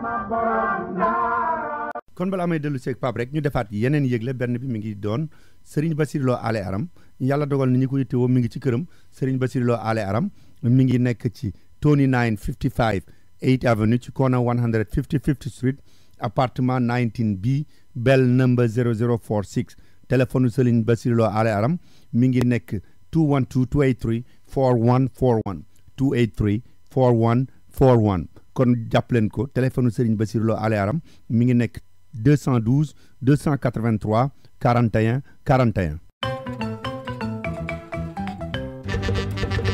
déglu leen ma wax leen lu neex a neex boo dee dawal library wala limousine wala nga bëgg a amaat oto bu gën a bees sa bos demal nga seeti Luxor Motor Car kenn du seet ndax sa crédit baax na wala baaxul li ñu lay laaj nga indiwaale ko rek moo indiwaaleel sa licence bu valable ak sa bindukaay daal di signé daal di dawal sa oto bu fekkee ne yaa ngi ak sa licence daañu la approuve du ñu la laaj ndax am nga crédit bu baax wala déet te nag duñu la fayloo benn dërëm li fekk oto bi amul licence yi mu soxla yëpp ba nga mën a dawal danañu dem sax ba nga xam ne assurance bi weer wu jëkk yi ñoo la koy fayal te da nag dañ ci yokk ne la oto yu baax la ñu yoo xam ne garantie bi juróom benn weer yu jëkk yi lu ci ne mejj nga ñëw delloo si ko ñu daal la koy jox demal nga seeti Luxor Motor Car ñu daal lay jox sa oto ci ni mu gën a gaawee boo ci bëggee xam lu gën a leer mën ngaa woo Bayla Keneme ci 1888 717 8181 1888 717 8181 wala nga dugg ci seen website liverytrader.com.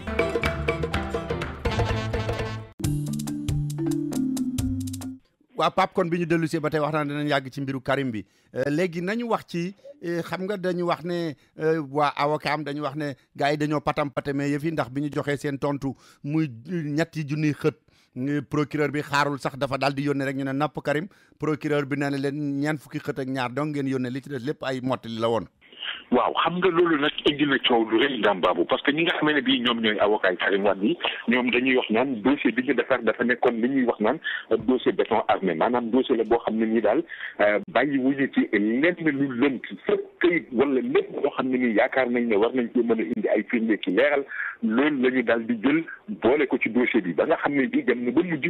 jéggi dayoo ni nga koy waxee ñekk junniy xët waaye procureur moom dafa jàpp ne boo xool guddi gàtt ñaar fukki xët ñeent fukki xët ak ñaar moo ci li nga xam ne bii daal mën nañoo jàpp ne lay la lu nu mën a dégg li ci des yëpp ay mbir la yoo xam ne dañu ko cee dugal rek pour feesal wala gëlëmal wala indi ay jiixi jaax wala sëlam nit ñi ba tax na nag procureur moom dafa jàpp ne daal guddi gàtt moo di li nga xam ne nii moom la ñu indi te yoon mën cee teg wala yoon mën cee sukkandiku pour daal di jàpp li nga xam ne nii moom la ñuy wax tontu la wala déet lay la wala déet nee na loolu daal guddi gàtt ñeent fukki xët ak ñaar la kon jarul guddal leneen li nga xam ne nii moo ci des yëpp ay mbir la yoo xam ne yi mënoon naa ñàkk ci mbir mi daal ba tax na loolu moom procureur dafa jàpp ne mënuñu ko boole ci li nga xam ne bi moom la ñu mën a méngale ci xët yi nga xam ne bi dafa jëm ci lay yi ñu indi pour setal deru Karim. waaw procureur bi itam dafa mel ne xelam dafa ñaaw fi mu nekk nii ndax nee na société yi ñuy wax yëpp Karim moo ko moom ñu di ko weeranteeg di ko weddi dafa bëggoon ñu di jox ko ci ay loxoy jàmbur yu ko téye fi mu ne nii ba ñuy xam fu muy mujjee. waaw xam nga loolu daam procureur mi ngi koy wax ci lu leer parce que dañu gis ne Karim dafa am société yu bari yoo xam ne ni moom la ñuy wax naan moom moo ko moom loolu bokk ci li nga xam ne bii tamit daf ko indil jafe-jafe ba tax ñu teg ko loxo tey jii mu féete ci biir kaso bi ñu jàpp ko loolu mooy nag li nga xam ne bii moom moo tax tey jii procureur daal di wax ne war nañu mën a def ci ni ñu koy waxee ci nasaraan sous administration provisoire lépp li nga xam ne bii mooy ay sociétés yoo xam ne yi dañuy jàpp ne Karim Wade moo ko moom société yooyu tey jii nekk yu bari yoo xam ne yi war nañu cee mën a lim Dame Babou bu ñu ko benn le tuuti rek lu demee ni ci Dubai Port World bi nga xam ne bii ñu ngi ko ciy tudd wala AHS Dakar ak filiale yi wala ABS Sénégal AN Média SA mën cee lim tamit li nga xam ne bii mooy CD Groupe Média SA war cee mën a lim Black Pearl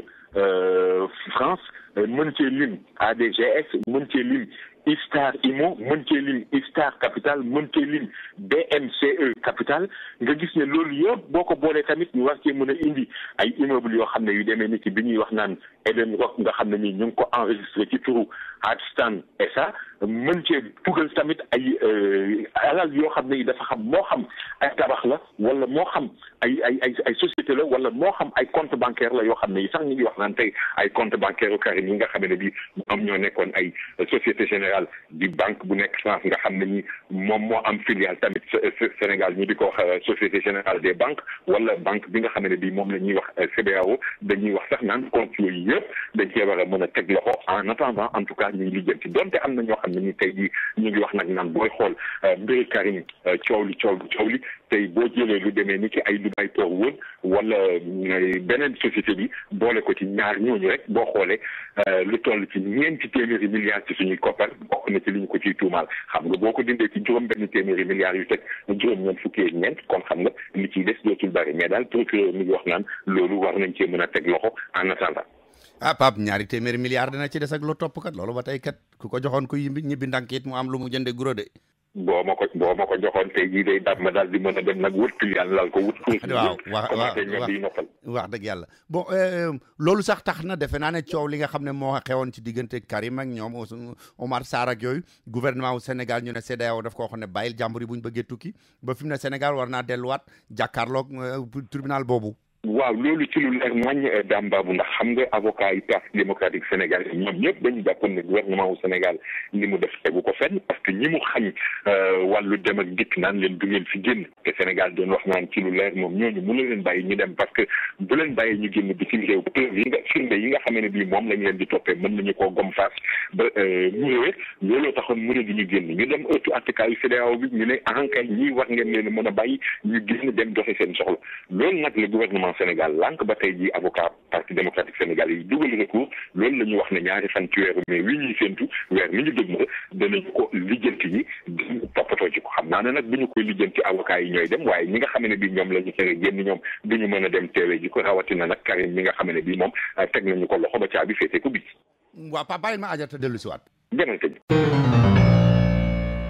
fu ñu ko waxee ñëpp yaakaar ne mënula am ndax day neex lool Omar Diop bu Interpat Computer ñëwati na ak benn spécial boo xam ne bu ma leen ko waxee li fekk demu leen fa da ngeen di yaakaar ne mënula am Dell Computer bu baax lool ànd ak écran am ñu di leen ko jaayee $139 rek waaye nag xam ngeen ne loolu kenn du ci am lu bari lool bu ngeen bëggee am ci computer Dell yooyu nga xam ne lépp ñu boole ko di la ko jaay $139 da ngay dem Interpat Computer mi ngi nekk ci 15 West 116th Street ci diggante 5th ak Lenox Avenue mooy ba nekkoon ca diggante 5th ak Madison tuxu na bu yàgg léegi mi ngi ci diggante 5th ak Lenox Avenue téléphone 212 423 97 50 di leen jaay Dell Computer buy dox na mu war a doxee ànd ak écran ànd ak keyboard ànd ak mouse lépp pour $139 woo leen ko ci 212 423 9750 soxna Awa Gumbale ak soxna Seynabou Thiam bu Kër Kumba restaurant nee nañu ñu ngi leen di gërëm ndax li mbokk di jariñ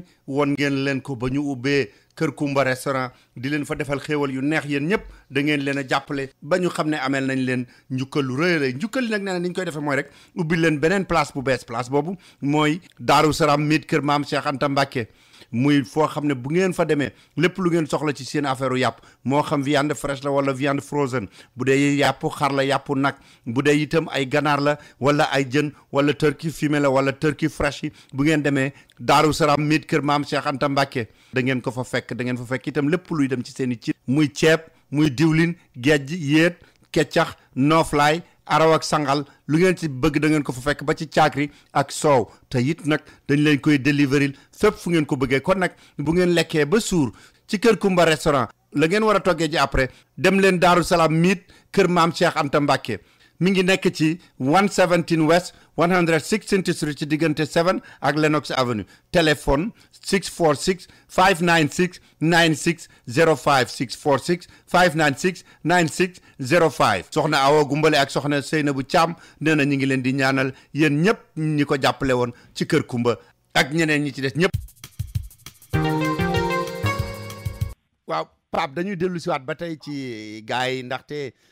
maître El Hadj Diouf xam nga moom ci avocat yi gouvernement bi jël la bokk ngir ñu toppal ko gars yi waaye moom nee na fi mu ne am na ci gars yu commencé di ñëw marax di ko seet si de naan ko seetal nu may def ba delloo li ñu may laaj ngir ma bañ a dem dungu siin. waaw loolu de moom maître El Hadj Diouf wax na ko ci lu leer nañ parce que nag nee na boo gisee li indi loolu mooy xam nga daal booy fàttaliku fan yële ñu génn doon nañu fi waxu médiation pénale naan dañuy jéem a xool nañu arrangé wala lijjanti ñenn ñi daal bu ko defee bu ñu joxee comme li mu téeméer bu ne bu ñu joxee juróom-ñett fukki ñu bàyyi mën leen a bàyyi ak ñaar fukki ñu dem mais loolu dañu ko weddi woon ba mu set xam nga indi woon na fi coow lu rëy mais tey jii moom Maître El Hadj Diouf nee na am na ci gars yi ñoo xam ne ni ba mu leen leeree nag ne nguurug Sénégal kaful réewul ci li nga xam ne bii moom lay def parce que Macky Sall nee na du ci dellu ginnaaw benn yoon jëwriñ yi nga xam ne bii moom la ñu dénk mbirum yoon muy soxna Aminata Touré moom nee na amul sëriñ boo xam ne ni mën na koo xaatim wala mën na koo béjjën ba tax mu dellu ginnaaw ci li nga xam ne bi moom lay def bu dee nag ay wàllu ñaan njëkk moom loolu du ko mën a nangu parce que mbiru yoon la nañu ko bàyyi rek mu doxee noonu ci yoon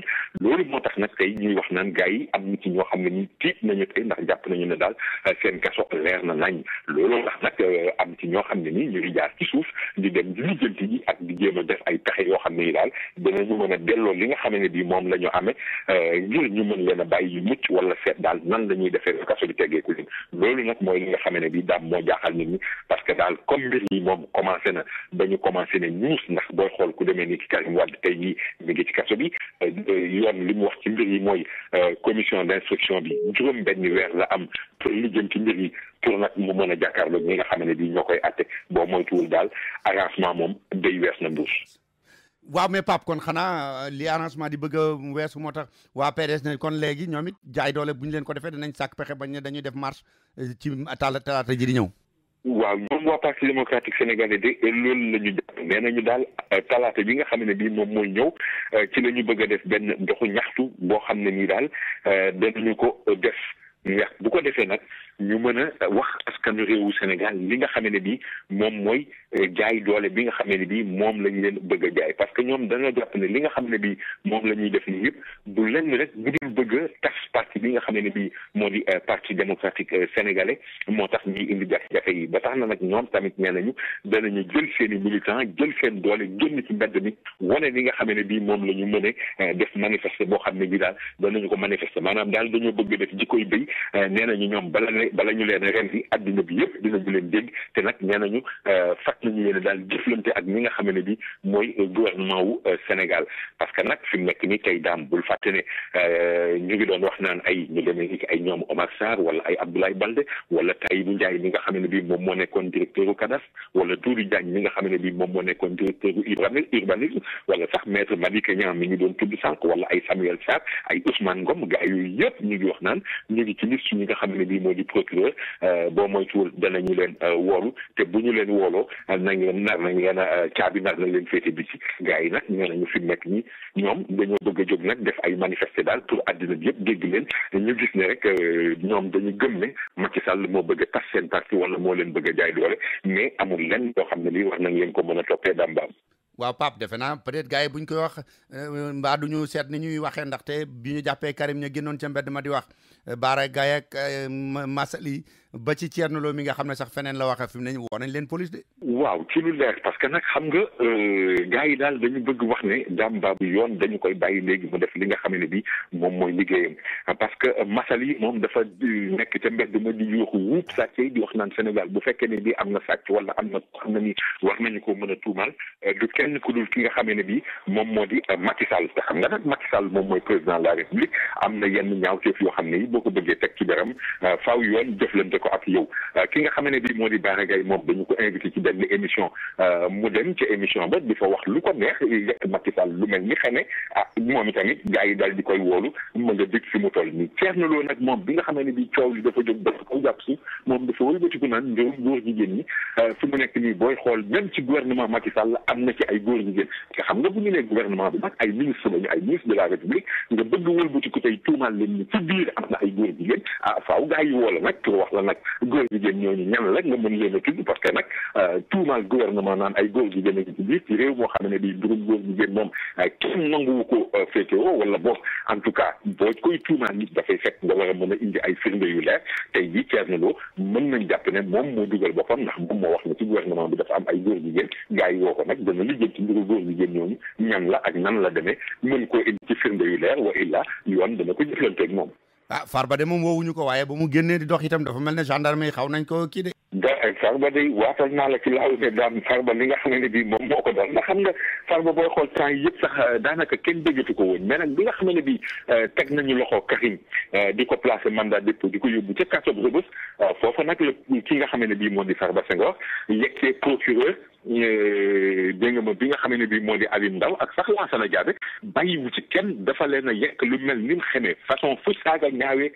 mu yëkkati ko teg ko ci seen kaw waaye nag xam naa ñàkkul dafa fàtte ne nekkatuñu ci nguur gi te tey ñi nga xam ne bii ñooñu lay sikk ay magistrat lañu ba mu ko defee nag alkaati yi nga xam ne bii ñoo fa nekkoon daal ñoom ñoo jàpp Farba pamtee ko wala xëy na Farba dafa yaakaaroon ne war naa mën a laqatu ci ginnaaw ñi nga xam ne bii moom moo di garde corps yi waaye nag dafa fàtte ñu tubaab di wax naan force reste toujours à la loi maanaam daal doole moom yoon moo ko moom wala nguur moo ko moom alkaati jot nañu ko jàpp pamtee ko fa pamtee yoo xam ne daanaka ba muy dem tàggoowul te tamit ay xëy la fa jógee Damba. waaw xanaa nag ni ñu ko waxee woon ci Mbaye Ndiaye rek comme ñaari Farba yu siiw dañoo am du Farba Ngom bu Macky Farba Senghor la bu président Abdoulaye Wade. waaw bu ñu nee Farba moom xam nga Farba Senghor la mi ñu daan wax l'élément hors du commun. voilà moom moomu la Farba waaye du Farba bu Macky Sall. voilà Macky Sall. waaw léegi kon Pape ba tey dafa mel ne Macky Sall moom ngay tudd gouvernement am gars yi ànd ak moom ci biir coalition bi am na ci ñoom dañu taxaw ne ko foofu la de na dëgër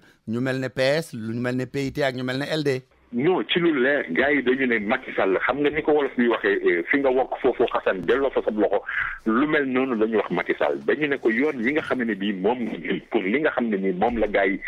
joxe luubal ñu goxi ko foofu la pour ko wàcc pour ko jàdd ñu demee ni ci parti socialiste ak wala LD wala PIT ni nga ko waxee ku ci nekk yëkkati na kàddu di wax ne ñoom dañuy soutenir Macky parce que li ñuy soutenir Macky soutenir wuñ ko pour soutenir kese mais dañu koy soutenir dañu jàpp ne mbir mi noonu la parce que affaire bi affaire yoon la yoon ci boppam moom moo am indépendance am yore cëgal guyam ñu ko neex lay doxalee képp koo xam ne ni yaakaar nañu ne dañu ko tuumaal yoon am na pour woo ko lijjanteeg moom leeral li nga xam ne bi loolu la ñu ko tuumaal ba tax na nag ñoom parti yooyu nga xam ne ni moom laa la limal léegi parti socialiste LD ak PIT di wax naan nañu bàyyi yoon mu liggéey bu ñu jéem a dévier affaire bi yóbbu ko ci ay affaire politicienne bëgg koo indi naan kii dañu koy xeex wala kii dañu koy guerre wala dugg na fii génn fii non demeewul noonu mbiri yoon la ñoo xam ne ni dañu leen tuumaal ni dañu nuubal alal def nañu enquête jël nañu dossier bi jébbal ko yoon nañu bàyyi yoon mu liggéey ñi nga xam ne bi noonu la war a liggéeyee lépp loo xam ne li jaadu na ci yoon def ko kuñ ci war a jàpp ñu jàpp la kuñ ci war a tëj ñu tëj la kuñ ci war a nangu li nga yore ku ci war a dellu si li nga xam ne bi mooy alal yi nga luubal tamit nga dellu si ko maanaam daal ci gàttal lépp nañu ko teg ci yoon te bañ ci jéem a dugal ay njuuj njaat wala ay labaji politique. waaw Pape sa gars yi itam taskatu xabaar yi ñoom fu dara xewee dinañ ko yëddu ba am luñ ca génne ñu ne Karim Wade fi mu nekk ni cellule bañ daan dugal kilifa ya fa lañ ko dugal waaye Bibo Bourgi ak Mbaye Ndiaye bi nekkoon directeur aéroport ñoom boo moytuwul hôpital la ñu mujjee ndax dañoo wéradi lool. waaw ci lu leer dambaabu ndax xam nga Karim Wade moom cellule bi ñu ko yóbbu mooy cellule bi nga xam ne bi moom lañ gars yi tuddee cellule VIP ñuy wax naan dafa nekk cellule bi nga xam ne moom moo jege bureau chef de cour bi bu njëkk tamit démb ak bërki démb ba nga xam ne bi kaso Rebeuss dafa nekkoon kaso bi cellule boobu moom moo gënoon a jege li nga xam ne bi mooy fi ñu daan denc jigéen ñi mu nekk cellule boo xam ne dañuy wax naan 8 mètres carrés la am na ñaari ventilateur yoo xam ne yi ay plafonnier la ci kaw la nekk ñu ne déet ni waay Karim danañu ko may tamit bés bu jot suba si ñaari waxtu ak genn wàll yoo xam ne dina ko mën a génn pour doxantu ngoon gi tamit saalika naka noonu te tamit ñuy wax naan cellule bi dafa am douche intérieure ci biir foo xam ne nii dana fa mën a sangoo li jënti ko fay ñi nga xam ne bii nag ñooy Mbaye Ndiaye bu nekkoon directeur bu aéroport ak Bibo Bourgi ñi nga xam ne bii ñoom dañ leen tuumaal ne ñoom tamit dañuy jàppale Karim ci luubal yi nga xam ne bii daf ko doon def Bibo Bourgi moom dañuy wax naan dafa feebaru dëgg bu ñu naan dafa feebar du ay feebaru tappale wala yaa ma neex mais dañuy wax naan feebaru xol la yore feebaru xol boobu sax moom moo tax ñuy wax naan tey jii ay avocat am ñu ngi yaakaar dugal ay këyit pour ñu may ko bàyyi nëgandiku mu mën a faju ji parce que wér-gu-yaramam méngoowul ak ñu denc ko ci li nga xam ne bi moom moo di kaso ba tax na sax tey jii ñuy wax naan même bu fekkoon ne bi dañ ko nar a téye du nekk ci kaso bu Rebeuss mais dañu koy génne yóbbu ko pavillon spécial bi nga xam ne bi moom moo nekk hôpital Aristide Le Dantec pour mu nekk foofu ki nga xam ne bi moo di Mbaye Ndiaye moom tamit dañuy wax naan dafa feebar dëgg ba tax na moom tamit nee nañu daal wér-gu-yaramam méngoowul ak li nga xam ne bi moom mooy kaso moom yaakaar nañu ne ñoom ñaar ñooñu muy Mbaye Ndiaye ak Bibo Bourgi war nañ leen mën a transférer fi nga xam ne bi mooy pavillon spécial bu hôpital Aristide Le Dantec ñu mën a dem foofu Karim Wade nag moom bu fekkee ne bi mën nañu ko tuddee noonu nee nañu ci chambre VIP la nekk donte nag moom kaso moom gisuma rek nan la nekk ba war a mën a yàggee wala war a mën a neexee ba tax nit nekkal fa boppam ci sago.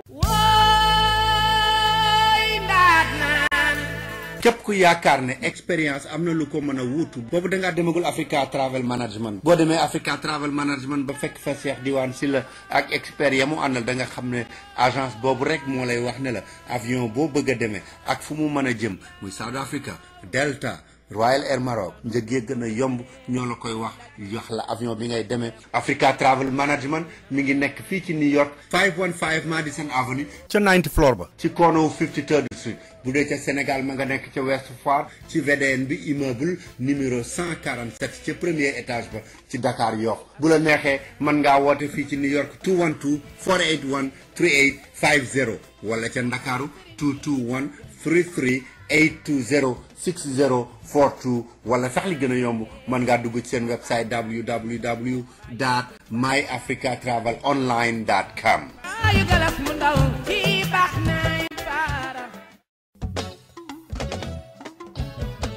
American Language Center mi nga xam ne moo leen di jàngal anglais moo leen di xamal ne ku nekk ci réew boo bëggee sa dëkk neex fa da nga war a wax làkk wa ñu fay wax moo tax mu ne leen bu ngeen bëggee jàng anglais ñëw leen seet si ko mi ngi ci locom yu bees yi 229 West 36th Street ci third floor bi ci diggante 7th ak 8th Avenue jege lool Penn Station fanweeri at ak juróom a ngi nii ñuy jàng anglais te jàngalekat yi gën a aay ci dëkk bi ñoom la ñu fa dajale bu fekkee ne da ngay door a tàmbali wala nga bëgg a bënnal sam njàng itam foofa nga war a dem te la ngay fay tuuti na lool moo gën a yombale ci dëkk bi yéen ñi dëkk Queens itam dem leen ci Jackson Heights ci 75-01 Broadway bu ngeen demee fekk fa American Language Center bu ngeen ci bëggee xam lu gën a leer woote leen ci 1-800 English 1-800 364 5474 1-800 364 5474 bu ngeen wootee laajte André.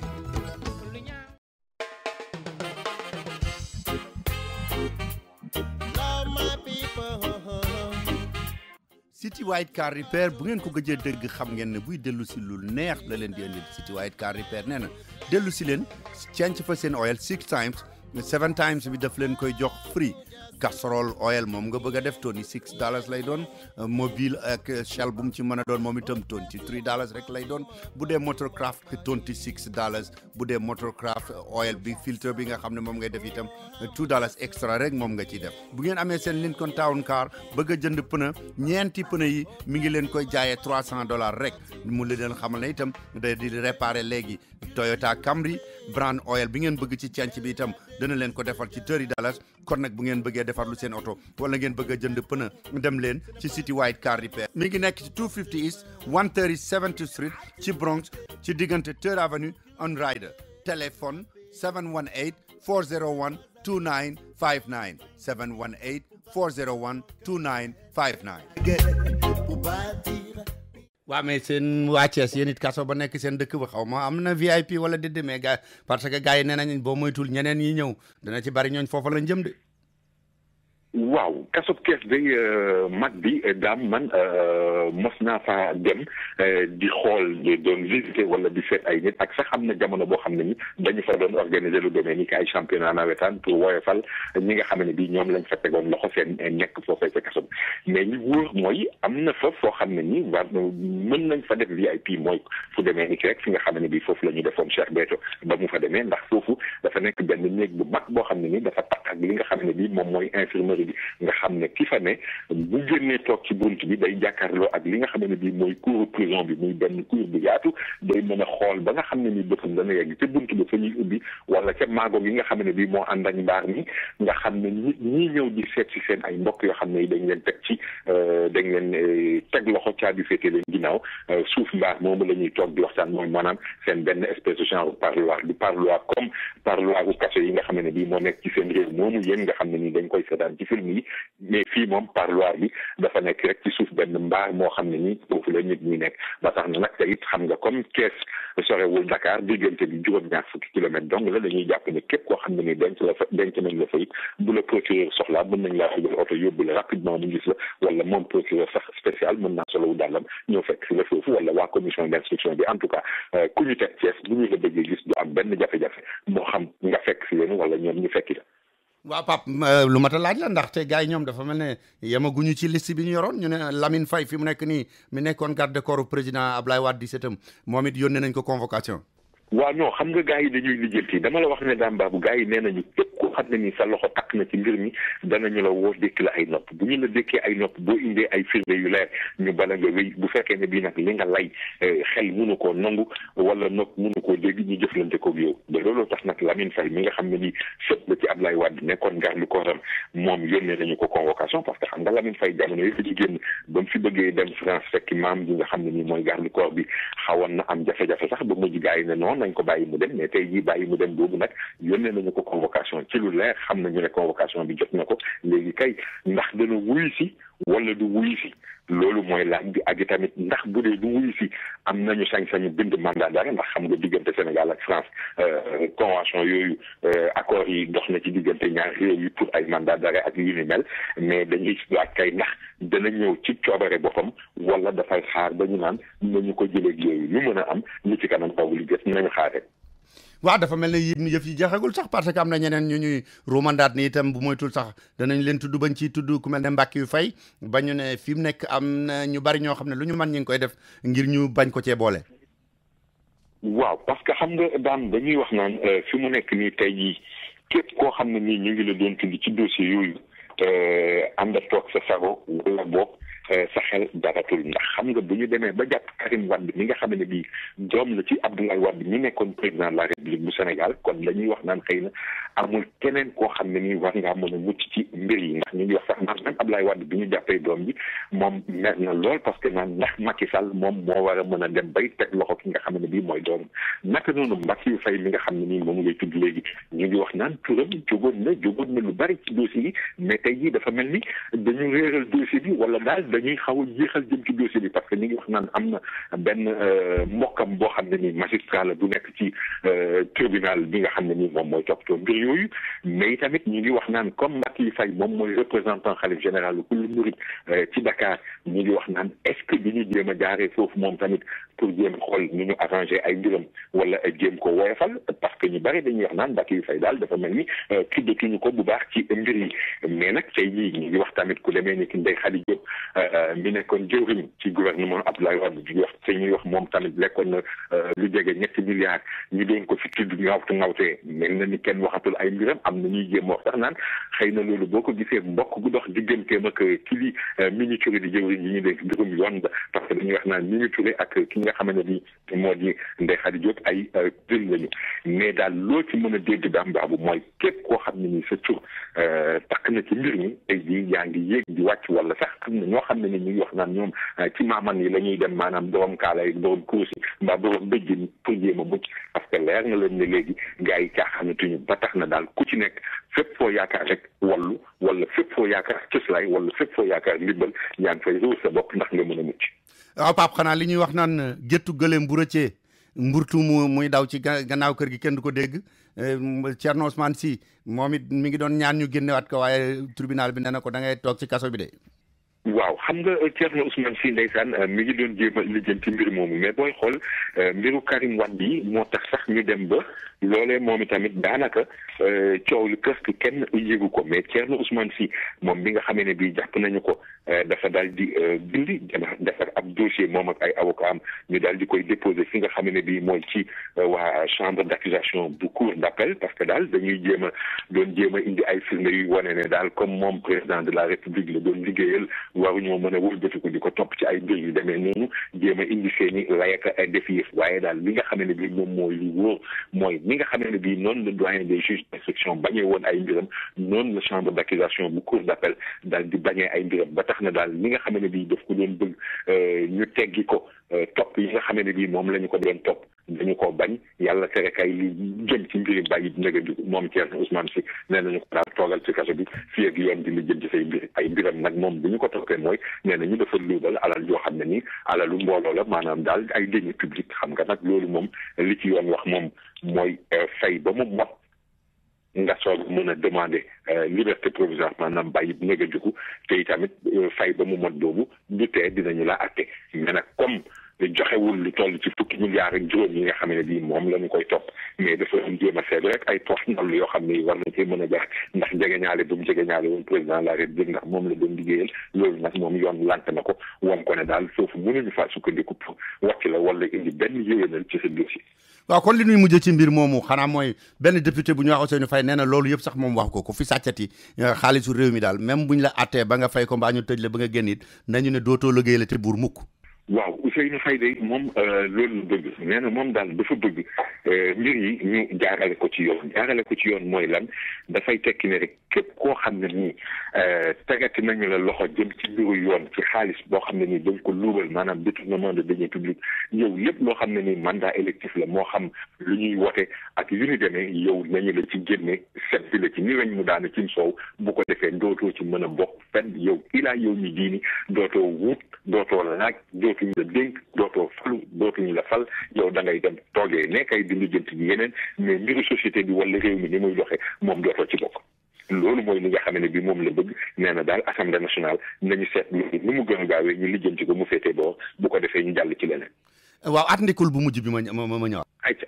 yéen ñi doon xool fan yi di jaar 116 gis ne Kaloum restaurant dañu ko tëjoon ndax film bu ñu fa doon def ñu xamal leen ne bànneex bi dellu si na Kaloum restaurant ubbiwaat na benn film lañ fa doon def rek moo tax ñu soppewoon tur ba nekkoon ca buntu ba dellu si waat na la ngeen fa daan fekk itam bu ngeen dégg mais da ngeen ko fa fekk méchoui pentade ya dibi ginaar yi ngeen fa doon fekk ak yeneen dibi ya ca des yëpp ak jën yi nga xam ne dañu leen a lakk mu neex lool ceebu jën ya ak ceebu yàpp ya ak li ngeen fa daan reere yëpp poisson braisé bu ngeen demee Kaloum restaurant da ngeen ko fa fekk kon nag bu ngeen xiifee jaar leen Kaloum restaurant bu ngeen bëggee lekk jaar leen Kaloum restaurant ci ndekki añ ak reer mi ngi nekk ci 120 West 116th Street ci diggante 7 ak Lenox Avenue téléphone 212 749 0180 212 749 0180 kon nag Kaloum ubbiwaat na film ba jeex na Pape Ndaw maa ngi lay gërëm di la sant. jërëjëf Dame Ba.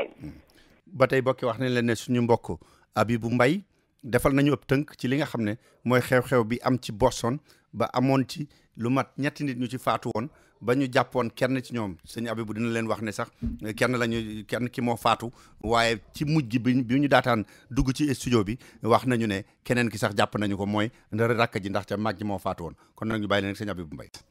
benn ñaar ñeent réewum Amérique yewoo ci sëngéem ndax kat dëkk bii di Boston dafa nekk ci dëcc marathon bañ fa daan am muy ab course bu mag boo xamante ni dañ ci daan jongante ren day kenn du ko gañe waaye nag la nga xamante ni bii moo di ligne d'arrivée fañ doon arrivé mel na ni taq na rip ak lii deret ñaari bomb lañ fa daal di teg mu kalaatee li ko waral ñaari xale rek ñoo ko def muy jëf ju ñaaw joo xamante ni fa saase rek ñetti nit ñàkk nañ ci seen bakken lu tolloog ñaari téeméer am ci ay gaañu-gaañu autorité Amérique yi ci seen bopp président Barack Obama moo njëkk a naqar lu ni mel àgg sax ba laaj ni ndax nekk na loo xamante ni bi terroriste yi nekk ci àdduna bi ñoo ko def wala bokk ñu yewoo ci réewum Amérique waaye nag ñaareel bi lañ gën a yaakaar ndax kat ba nga xamante ni waa FBI ak seeni service wax nañ leen ko rek dañoo daal di taxaw temm ci leeral lu ni mel ba moo waral am na ñaar ñoo xamante ni bii ay xale lañu ñoo xamante ni bii ñoo ngi bàyyi ko ci réewum Tchétchène wala boog ñu fekk baax ci réewum Tchétchène ñu daal di jël seeni photo daal di koy publier ci télévision yi ak ci journaux yi fasaase rek ñu daal di joxoñ dëkk bu ñuy wax Watertown mu mel ni kon bañ fa demee rek dañoo daal di gis ni ñaari gone yooyu fa la ñu fekk baax ba kenn ka sax bañ leen toppee ki am ñaar fukki at ak juróom-benn ñu daal di koy faat waaye ka ca des am fukki at ak juróom-ñeent dong moom day dafa daw ba fi mu toll nii ñu ngi koy wër ci biir Boston ak li ko wër. Boston googu sax fi mu toll nii tey ci àjjuma ji Boston googu sax fi mu toll nii ci àjjuma ji mel na dañ koo tëj dem amul dikk amul ñuy def ay recherche maanaam di wër kër par kër. lépp rek ngir gis gone gi nga xamante ni mooy Djokhar Tsarnaev mu am leneen lu ci bees mooy ndijaay ci ñaari xale yooyu nga xamante ni ñoo def jëf ju ñaaw jooju moom day wax na ni am na lu ko naqari lool am na gàcce bi nga xamante ni bii ñenn ñu mu bokkal ñoo def jëf ju ñaaw ji nga xamante ni mi ngi amoon ci altine ci Boston mu mel ni fi mu toll nii Amérique gépp ñu ngi taxaw di déglu di xaarandi li nga xamante ni bii moo am ca Boston fu muy mujjee ak gone gi nga xamante ni bii ñu ngi koy wër ngir ñu mën a xam lan moo nekk ci gannaaw jëf ju ñaaw jooju le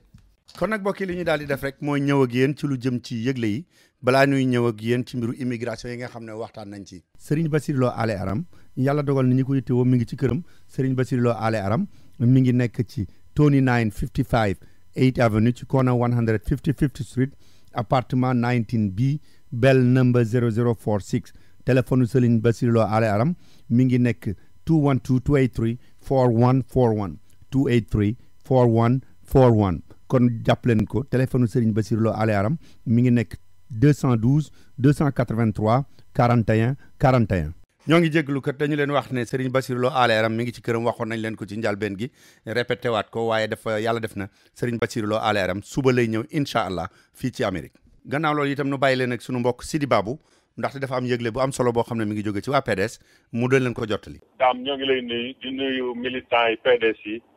góor ñi ak jigéen ñi. militant PDS yi nag ñoo ma yabaloon pour mu ñëw ci rajo bi pour def annonce bi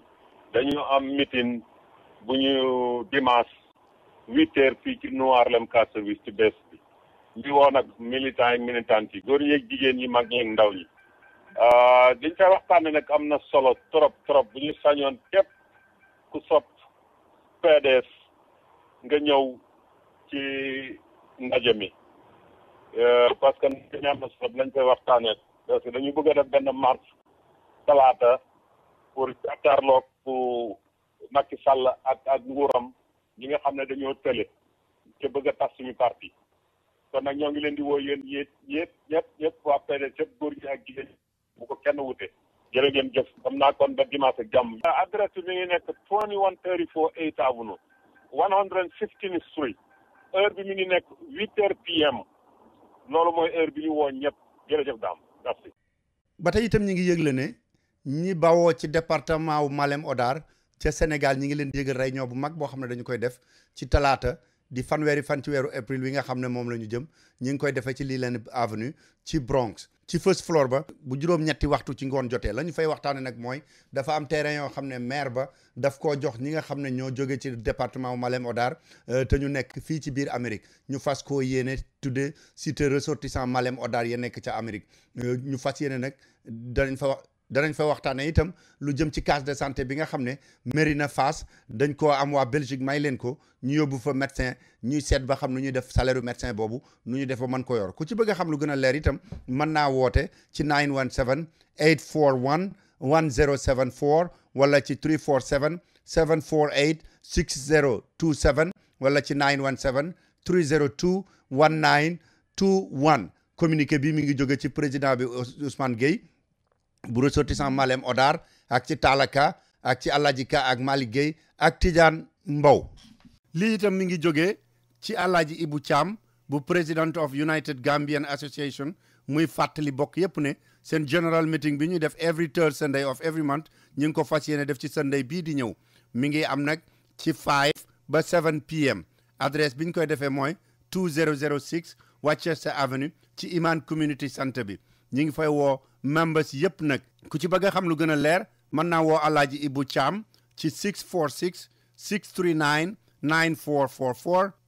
wala Basi Fati ci 718 982 1287 wala Moussa Dramé ci 646 421 3474 wala Madi Cissé ci 646 281 9815 wala Babou Diouf ci 917 495 2462 wala Moustapha Ly ci 646 773 5054.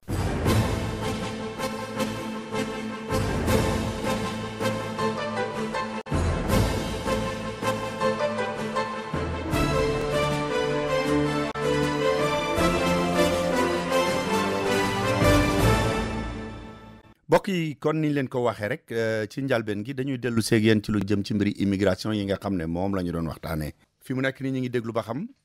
commission bi nga xam ne moom mooy commission judiciaire u Sénat bi ki ñuy wax Patrick Laye jiite ko lan la fas yéene def ci kayit gi nga xam ne juróom-ñetti sénateurs yi doon waxtaan ci seen biir ay weeri weer dem nañ ba ne déggoon nañ ci Patrick Laye wax na ne ci àjjuma ji di ñëw bu dellusee ci weeru mai wi ci la ko fas yéene dugal ci ñu def ci ay li nga xam ne moom la ñuy tuddee ay hearings maanaam ñu déglu ñi nga xam ne yëpp seen yoon da cee nekk ku ci nekk wax lu ci sa xalaat balaa ñu koy voté ci commission bi bu ñu noppee door koo yóbbu ci Sénat bi bu ko wotee nag moom itam ñi nga xam ne ñooy chambre des représentants ñoom it dañ koy waxtaanee seen i commission bu fekkee am na lu ñu ciy yokk ak lu ñu ciy wàññi li ñu tuddee ay amendement bu ñu ko defee ba pare bu ñu ko wotee ñu door a seet ba xam bi nga xam ne moom la Sénat bi wote ak bi house bi wote ndax ñoo bokk bu fekkee ne am na lu toll ne tarfatal ay ni lu ñu wuute ci seen biir dañuy dajale ay commission yu jóge ci Sénat bi ak yu jóge ci house bi ñu waxtaane ko ba mu nekk benn ñu door koo mën a wotewaat ci ñaari chambre yëpp bu noppee ñu door koo jël yóbbu ko ci nga xam ne mooy président Barack Obama mu signé ko mu door a nekk loi bu ñu demoon ba yegg ci loolu itam taxul mu sotti ngir ñu daal di mën a def ay demande ak ay application ndaxte bu ñu defee loolu dañ koy yóbbul nag immigration bi bokk ci ministère bi nga xam ne moo yor mbiru kaaraange réew mi bu ko defee immigration moom itam wax ne loi bi ñu wote nii laa ko déggee nii laa ko fas yéene tërale bu ko defee ñu delloowaat ko ñi ko séq ku ci ne xool ba xam ni immigration wax ne noonu la ko déggee ak ni mu ko fas yéene tërale ndax loolu mooy li jë méngoo ak li ne ci loi bi bu ñu noppee loolu dana di teg lu mat weer léeg-léeg wala lu ko ëpp ñu door koo delloo si immigration déglu ne ñëpp ba noppi nekkoon bi ñu waxee ba pare lii mooy li mujj li ñu jàppale noonu lañ koy doxale bu boobaa la ñuy door a taxawal nag kuréel yi nga xam ne ci la ñuy mën a defee application yeeg ñu seet ni nga xam ne noonu la ñu koy fas yéene defee bu leen loolu yëpp pour won leen ne rek yëgsee guñu ci fu ñuy waxee mbiri application fu ñuy dugale ay kayit ak fu ñuy tërale lenn waaye li nga xam ne moom la sénateur yi proposé bu fekkee moom la ñu doxal nii la ñu waa jàppe ne ñoo ci mën a am ngir ñu mën a bokk ci loolu nga xam ne moom mooy mën a am ci kayit yi li ñu waxuñu kenn ku nekk fenn furul ab biir Amérique loolu mooy mata jëkka leeral dañu wax ne ñi ci mën a bokk yëpp mooy ñi nga xam ne 31 décembre 2011 fekk na leen fii ci réew mi te booba ba léegi génnaatuñu ko amuñu fi ay kayit waaye taxul ñu génn ko ñooñu danañu leen may ñu mën a dugal seen application képp koo xam ne nekkuloo ci réew mi wala bi nga fi ñëw 31 décembre bi nga fi mujjee ñëw 31 décembre 2011 weesu woon na doo ci mën a bokk doo bokk ci ñi nga xam ne da nga mën a dugal kayit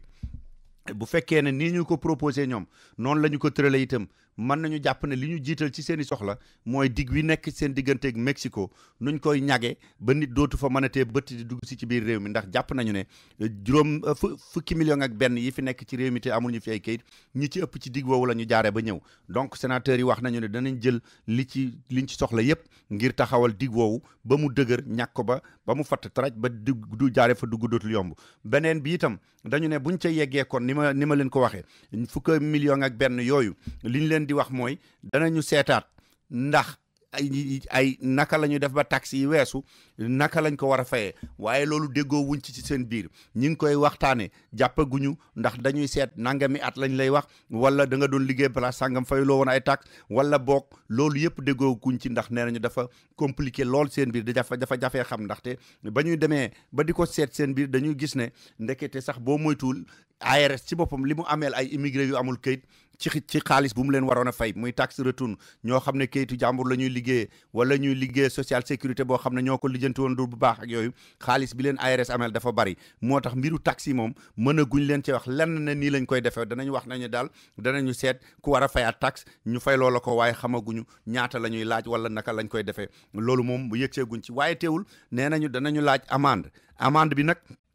bu fekkee ne ñoom li ñu tëral ci kayit wi loolu mooy li nga xam ne moom la ñu mujj nangu mooy dañuy fayloo nit kenn ku nekk $500 boo fayee $500 ba noppi nag ñu seet affaire taxe bi nga door a seet li nga xam ne ñi apply kayit bu amee ay fees yoo xam ne dañ ko ci war a dugal loola yeggaguñ ca immigration moom moo koy tëral ndaxte xam ngeen ne agence bi nga xam ne moom la ñu tuddee bu immigration fee for service lay liggéey li ñu wax ci anglais fee for service ñu fay liggéey ñëpp lañ leen di fayee mi ngi jóge ci ñiy fay di wut ay kayit wala ñu fay wut dara luñ fay soxla ñu di leen ko defal kon nag fii for service boobu xamaguñu naka lay toll immigration moo koy nattal boppam bu boobaa door koo mën a wax ñi am ci kayit yooyu itam nag kayit provisoire lay doon lu mat fukki at waaye teewul danañu mën a liggéey ci réew mi danañu mën a def yu baree bari mel ne lu ubbi compte wala am sa permis de conduire danañu itam mën a voyager di dem ak di ñëw danañu mën a itam fexe applyal ñi nga xam ne ñooy seenu njaboot ngir ñu mën a am sañ-sañu ñëw ci réew mi am sañ-sañu liggéey si ci réew mi loolu yëpp danañ leen ko may waaye danañu toog lu mat fukki at yoo xam ne lépp loo xam ne ndimbal la luy jóge ci gouvernement fédéral wala yu demee noonu wala ay retraite ak yooyu duñ ko mën a am bu fukki at yi mattee nag ci la ñu leen di door a may ñu mën a apply pour ñu def green card li nga xam ne mooy loi bi itam am na yeneen coppite amee yeneen soppiku yoo xam ne fas nañu yéene def ko ci bu fekkee ne ni ko sénateur yi dugalee noonu lañ ko fas yéene defee ndaxte xam ngeen ne dañu waxoon ne képp koo xam ne da nga am doom mu am ñaar fukki at ak benn wala mu sëy moo xam góor la di wala jigéen bu xisee ba sëy dootuloo ko mën a dugalal kayit mu daal di gaaw lool waaye itam loolu nee nañu bu fekkee ne loi bi niñ ko tëral ni dinañ ko soppi ba léegi mu dem ba ci fanweeri at ak benn bu fekkee ne itam ñi nga xam ne ay rakk ak mag lañu ci ko am kayitu réew mi ku nekk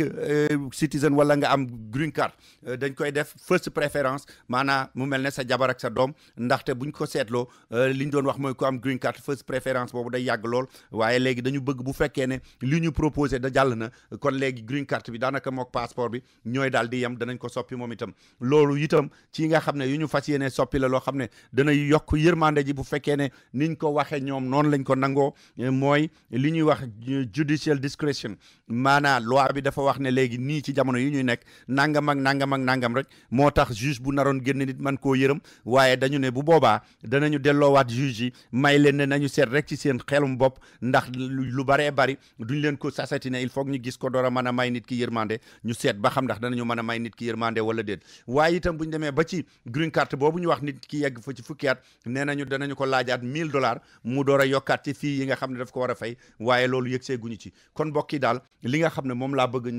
moom la ñu leen bëggoon a andil ci tënk muy loolu li ñu mat a jàpp daal mooy yëgg guñ ci joxe ay këyit yëgg guñ ci joxe ay application yëgg guñ ci laaj kenn xaalis wala laaj kenn dara loolu nañ ci bàyyi xel bu baax lu mat a bàyyi xel la ndaxte am na sama gars yi ñoom am na ci ñooñ mën nañoo daal di jóg léegi gàddu seen saak naan loi bi dégg ngeen ko ci rajo bi léegi man am naa application yi wala xam naa ko ci liggéey wala am naa avocat bu leen ko mën a toppatool ku leen ko wax seen poste dong moo ko intéressé bokk yi kon loolu muy leen tënkal ci mbiri immigration yi mbokk yi ñi ngi jégalu ko ndaxte waxoon nañ leen sax daañu dellu si ak El Hadji Malick Ndiaye ci lu jëm ci mbiru tàggat yaram waaye di ragal naa ne